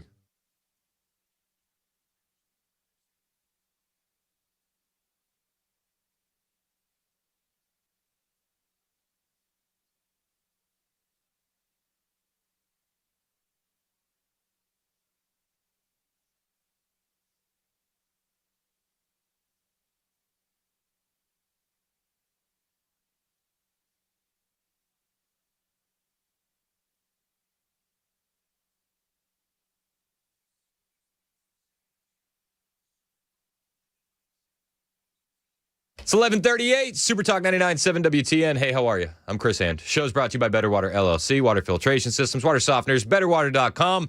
You can listen to us on all the apps, iHeart, TuneIn. You can listen to us on Radio Classic, the FM dial. You can watch us, Super Talk TV, Facebook, YouTube, Twitter, Twitch. I'm in studio with Josh Tifo. He's a senior director for Turning Point USA. Maybe you can help me with this. We're going to talk about going on offense. But we have a segment of our audience that is mad that we're pushing the YouTube stuff. And I was saying, like, radio's evolving, and we have to evolve with it. We have to change. And then the more that we get digital clout, as some would say, and the subscribers go up, does that not help the radio station? Can you make an argument that would help the radio station? So I'll answer your question with a story. So Charlie and Turning Point garnered over 10 billion views cross-platform the last year of Charlie's life. So the reason why you saw the literal start of a spiritual revival in the nation when Charlie was assassinated was because so many people were personally touched by one of, or more like thousands of, those 10 billion plus views. So Chris, you're one of the best radio hosts I've ever met. You're going to be a big national star. It's just everyone knows it's going to happen. So you've got to be on YouTube. You've got to be on all these channels because there are a lot of Americans and especially a lot of young dads who have so much to learn from you. Yeah, listen, we need strong dads. We were talking about the All-Pro Dad event. So I did the All-Pro Dad commercial, and then Josh goes, I love that. And I think that this is like low-key the beginning of going on offense. Being a good dad, raising good kids, that is key to being on offense. Am I wrong? So the best way to answer your question, which is how do we as a movement go on offense, we need to each stop and ask God, what does going on offense against evil look like in my life? What does that mean for me as a husband? What does that mean for me as a father? What does that mean for me in business? What does that mean for me when I take care of my own health? It makes me think of the way that Charlie looked at health and fitness. Charlie was not vain, but he was very focused on health. And the way he talked about it was so interesting. He looked at elite health as a way to maximize how much he could do for God that day. So he didn't drink because he thought that it was wrong to ever drink. He didn't drink because he wanted to have maximum health and energy that day to accomplish things for the kingdom of God. And that's a calling some people have. That's a calling I have. It's a calling not everyone has to have. But when you ask yourself, what can I do to be maximally effective for the kingdom of God? When each of us do that, that's how we change the whole country. Yeah, you're absolutely right. And that's why the events like the All-Pro Dad are huge, because we have to shape the next culture. That's key. That's going to be key for all of us. So we're excited about that. That's happening on Friday night. I'm going to be bringing the wife, the kids. We got big baseball games going on, and I wanted to share this. One of the ways that I gauge success as a parent isn't what happens on the field. Like, that's great. Like, they won their game last night. That was awesome. But I was walking out of that game with my head held high no matter what, because before the game, my 8-year-old leads his team in prayer. And he did it. He didn't ask us. We just look over, and I see him, and he's in the dugout, and he's mouthing, and then I see a couple boys with their hands, classic prayer style. And I was like, he's praying right now with his team.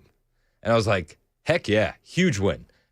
Game aside, we've already won today. Well, praise God for the way that you're leading your home. And it makes me think of a distinct difference I see between the way that a lot of us millennials were parented, yes, even in the church, compared with how it should be and what I'm seeing more of today in the church, which is a focus on fostering your child's relationship with God rather than using the Bible as a behavior modification manual. God says this, so do this, which is true. Like, we need to share the laws of God. But ultimately, if we believe that our 5, 6, 7-year-old receives the free gift of Jesus Christ at VBS or at church or at home with you, then theologically, we believe that the Holy Spirit is now inside the heart of your child.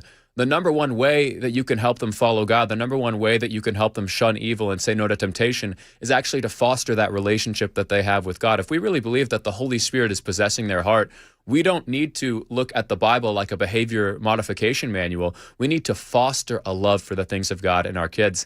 I know that you've done that based on all these stories you tell me. I know that we're well on our way with our oldest kid who walks around the house singing worship songs and wants to talk about the Bible. And again, we're very early on the journey, but we shouldn't be using the Bible as a behavior modification manual for our kids. We should be using the Bible to share spiritual, eternal truth that will touch the hearts of a 5, 6, 7, 8-year-old so that they're obeying you and they're doing the right things because they know that's what God wants and because it's in line with their identity, with who they are in Christ, not just because they want to make you happy and they want to be able to watch TV that day. Yeah, no, you're absolutely right. So that's one way you can go on offense. What about politically? How are we getting involved in Tennessee? Where can we go? What can we do to make sure that we don't let Nashville turn into New York City or LA or Chicago? So I have an assignment for every single person listening in the state of Tennessee. It is your job to find out every single person, find out who is representing you at every single level of government. Find out who is on your school board, find out who is on your city commission or your town council or your county commission. Find out who your state rep is, your state senator, and a lot of you know your federal representatives, at least I hope. So learn who they are, speak with them if you can, and if you don't like them, then actively try to replace them.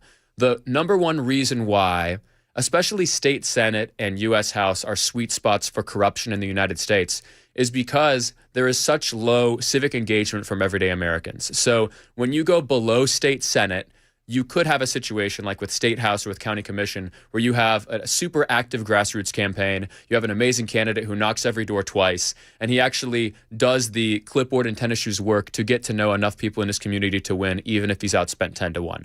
When you go to the top, like a statewide or a national race, then you have overarching messaging themes. And you can have a situation like the 2016 presidential election where Trump is dramatically outspent and he still wins because there are these national messaging themes that you can't run enough commercials to beat. We saw a version of this in 2024 as well. But that is a sweet spot where you can't just win with grassroots might and you can't just win with overarching messaging. And my dream is that we live in a country where enough people, at the very least, know who their state senator is and their U.S. House member is. And if they don't like them and don't agree with them, they're actively trying to kick them out of that job and recruit somebody else to run. If every American cared enough just at that level, it would completely transform the United States of America. All this corruption that we complain about in Congress would be gone because there's no lobbyist in the world who'd be able to buy a House seat because everybody would know who their House member is and actually care. And I'm not even talking about the people who don't vote. Most people don't even vote. Which is crazy. Let alone know who they're voting for and just vote down ballot. Well, and we saw the low voter turnout in the primary for Mark Green's congressional seat. And are you worried that that's going to translate to the next phase of that election when we're up against a Democrat? It could. We really have to get the grassroots up and running and firing on all cylinders there. And it drives me crazy when you see patriots who sit out of an important election just because the guy they didn't like as much won in the primary. So I'm calling everyone in that district. You need to be voting. You need to be volunteering. You need to be talking to all of your friends. I mean, Matt Van Epps needs to beat that Democrat. And if the grassroots stays home, and let's say that you're a friend of Jody Barrett, and we like Jody here. Yeah, he's had some great votes. Let's say that you're sitting out because you're like, oh, Jody was my guy. I mean, do you want Matt or do you want a Democrat? I mean, how much power do you want the Democrats to be able to build here? Because all you've got to do is stay home. All you've got to do is stay home for evil to win. Fun fact, Jody Barrett just texted me. And he said, preach, this guy is spitting the truth. But you get people that get stuck in their ways and they're just angry, like, it's not my guy, I'm out.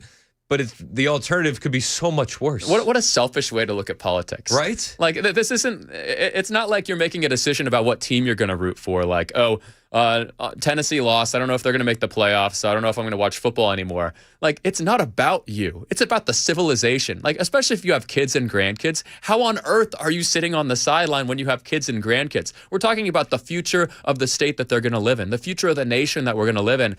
So I challenge all of you listening, don't look at politics through a selfish lens. I mean, yes, you should think, how is this going to affect me? But you should be asking, how is this going to affect my family? How is this going to affect my descendants? How is this going to affect my nation? And it makes me think of one argument I hear semi-often about how people who don't really care about public education, especially conservatives who are like, oh, well, I make sure my kids are in private school. So I'm very happy for you. Who are they going to be playing with on the playground, by the way? I'll make a selfish argument.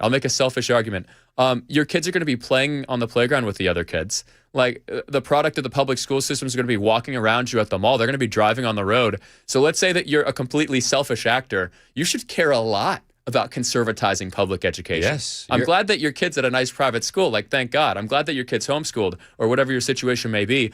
You should care a lot about public education. And as Christians, you should care even more because you should want them to learn about Jesus and you should want them to build their lives on eternal truths. So that's my challenge to everybody listening. It's not about you. Yep. So don't look at big political decisions through a selfish lens. And you make that case, it's like, the kids in the dugout at my Little League game with my 8-year-old, they go to public school. Some of them go to private school, and my son's homeschooled. We're not isolating ourselves because we're homeschooling. We still need to fight and push those values. My wife has been entertaining the idea of running for the school board in Murfreesboro. And it's for that exact same reason. Like, yeah, we homeschool. We're in a blessed enough situation where we can make that happen. She's like, but what about all the other kids? Like, I want to look out for them too. You know, you have to be on offense. And that is the attitude that we must have as Christians. So I applaud you guys for wanting to do that. She should totally do it. Let me know how I can help. She should do that. We will for sure. She's super serious. It makes me think of Riley Gaines stepping up and serving on the library board. How many nationally known celebrities do you know who would make time to serve on their library board? And then you have conservatives filing lawsuits against her. Yeah, well, I mean, that's because they're not conservatives. But that's how it works in a state like Tennessee that becomes Republican-dominated. Everyone who's really a Democrat, everyone who's really a leftist, anybody who is not MAGA will obviously say they're Republicans. I mean, that's just how it works. So when saying you're a Republican in a state like Tennessee means absolutely nothing. What do you believe in? What have you done in your life? And here, to me, this is the gold standard. And this is why I endorsed Marsha Blackburn for governor. Show me your vote record. I have met so many politicians who give this brilliant speech and they kind of read the crowd and their staff briefs them and they're like, oh, this business community's here and there's some homeschoolers there. So like include that in your speech and don't talk about that. And I watched them give one speech at fundraiser A. And then 2 days later, I watched them give a completely different speech at public rally B. And they're just having their team feel out the audience. And then they're tailoring their message to what they want to hear. There's one way that you can rock solid, beyond a shadow of a doubt, know where somebody stands. How did they vote? That's true. Have you seen, though, that changing, depending on your audience, has been phased out? I don't know. Maybe I'm noticing this on my own, but it seems like because of the internet and because of video, the days of being able to, Hillary Clinton going to New Orleans and faking a Cajun accent and then going to the South and faking a Southern accent, those days are gone because the internet exists. They are to an extent. Politicians get away with this at private fundraisers all the time. But for public events, that's completely true. How do we let them get away with it at private fundraisers? I mean, because if there's not cameras at an event and you're a bad politician, then you read the audience and you lie to them in whatever way they want to be lied to, and you raise the money and you get out of there. I love the extreme example, though, of all this, which it's so infamous that hopefully it never happens again. It's hilarious, was the Kamala Harris campaign and how they ran the pro-Israel internet banner advertising in Pennsylvania while simultaneously running anti-Israel propaganda banner advertising in Michigan for the Muslim population. Yep. So there are ways that you can still get away with it, but here's my dream, and it's what I'm beginning to see. I believe that as we enter the golden age of America, we're entering a golden age where Americans are engaged enough that they demand integrity from their politicians. And Charlie Kirk was really the person on the forefront of this. I would say Charlie Kirk and Donald Trump were the two figures who brought integrity into American politics, for better and for worse. Charlie and Trump were both the same person on screen that they were backstage. And for Trump, at times that seemed like a political liability, but it wasn't, because he was the counter to the Hillary Clinton completely fake candidate. So all you need to know about Hillary Clinton, to decide on where she was going to vacation, she had a social media poll. I'm not joking. If you want to understand Hillary Clinton in just one interaction, when she was running for president, or before she was running for president, to decide where she was going to vacation, she took a poll to see where her fans wanted her to go.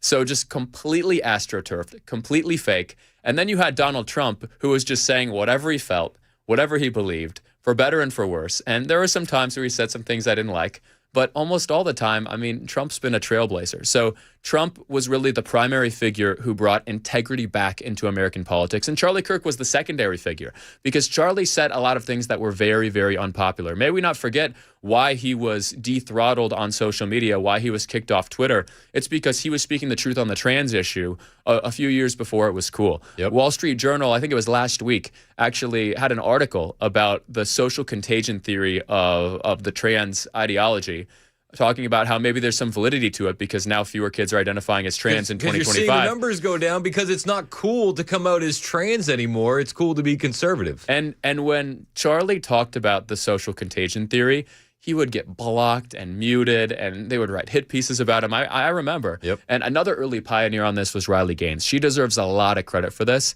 and they both deserve a lot of credit because the next era in that issue was going to be the left locking up people who talked about the trans issue with any sort of truth, saying that it was hate speech. That's what we were about to face. And there's a lot in the news about Arctic frost and what the FBI was going to do to lock up a lot of the most influential people in conservative circles.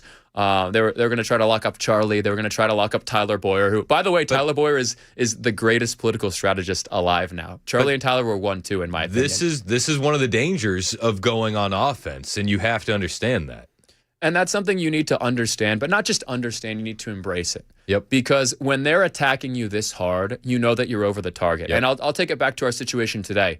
So they're so scared of Jack Ciattarelli that they are threatening to bomb polling locations. They're shutting down polling locations because they're scared that they could lose New Jersey. They're scared that they could have this horrible side-by-side economic disaster, which will be New York City falling off a cliff economically while New Jersey is prospering and pulling all of the promising area businesses and wealthy residents from all the Northeast into New Jersey. So yeah, they're going to go scorched earth to try to make that from happening. But I love the way that you go offense, not just on your show, but in your life. We've become pretty good friends as we've been doing this for a while. And the best way to answer a big macro question like that, how does the movement play offense? You need to ask God how you're supposed to play offense for the kingdom of God today. What are you supposed to sacrifice? How are you supposed to lead your marriage? How are you supposed to lead your family? What does God want you to give up? And one element of this that a lot of us don't like to talk about, what are the vices in your life God wants you to give up so you can be more effective for the kingdom of God? Do you need to quit smoking? Do you need to quit eating bad food? Do you need to go to the gym? Do you need to stop playing video games at 12 o'clock? Do you need to stop drinking? We need to ask God, what do you require of me so that I can be useful at the next level for the kingdom? That's how Charlie lived, and that's how I challenge all of you to live. Amen. Josh Tifo, where can we keep up with you on social media? At Josh Tifo, THIFAULT, on all platforms. At Josh Tifo, THIFAULT. Tifo Tuesdays, baby. We do it every Tuesday here on Super Talk 99.7 WTN.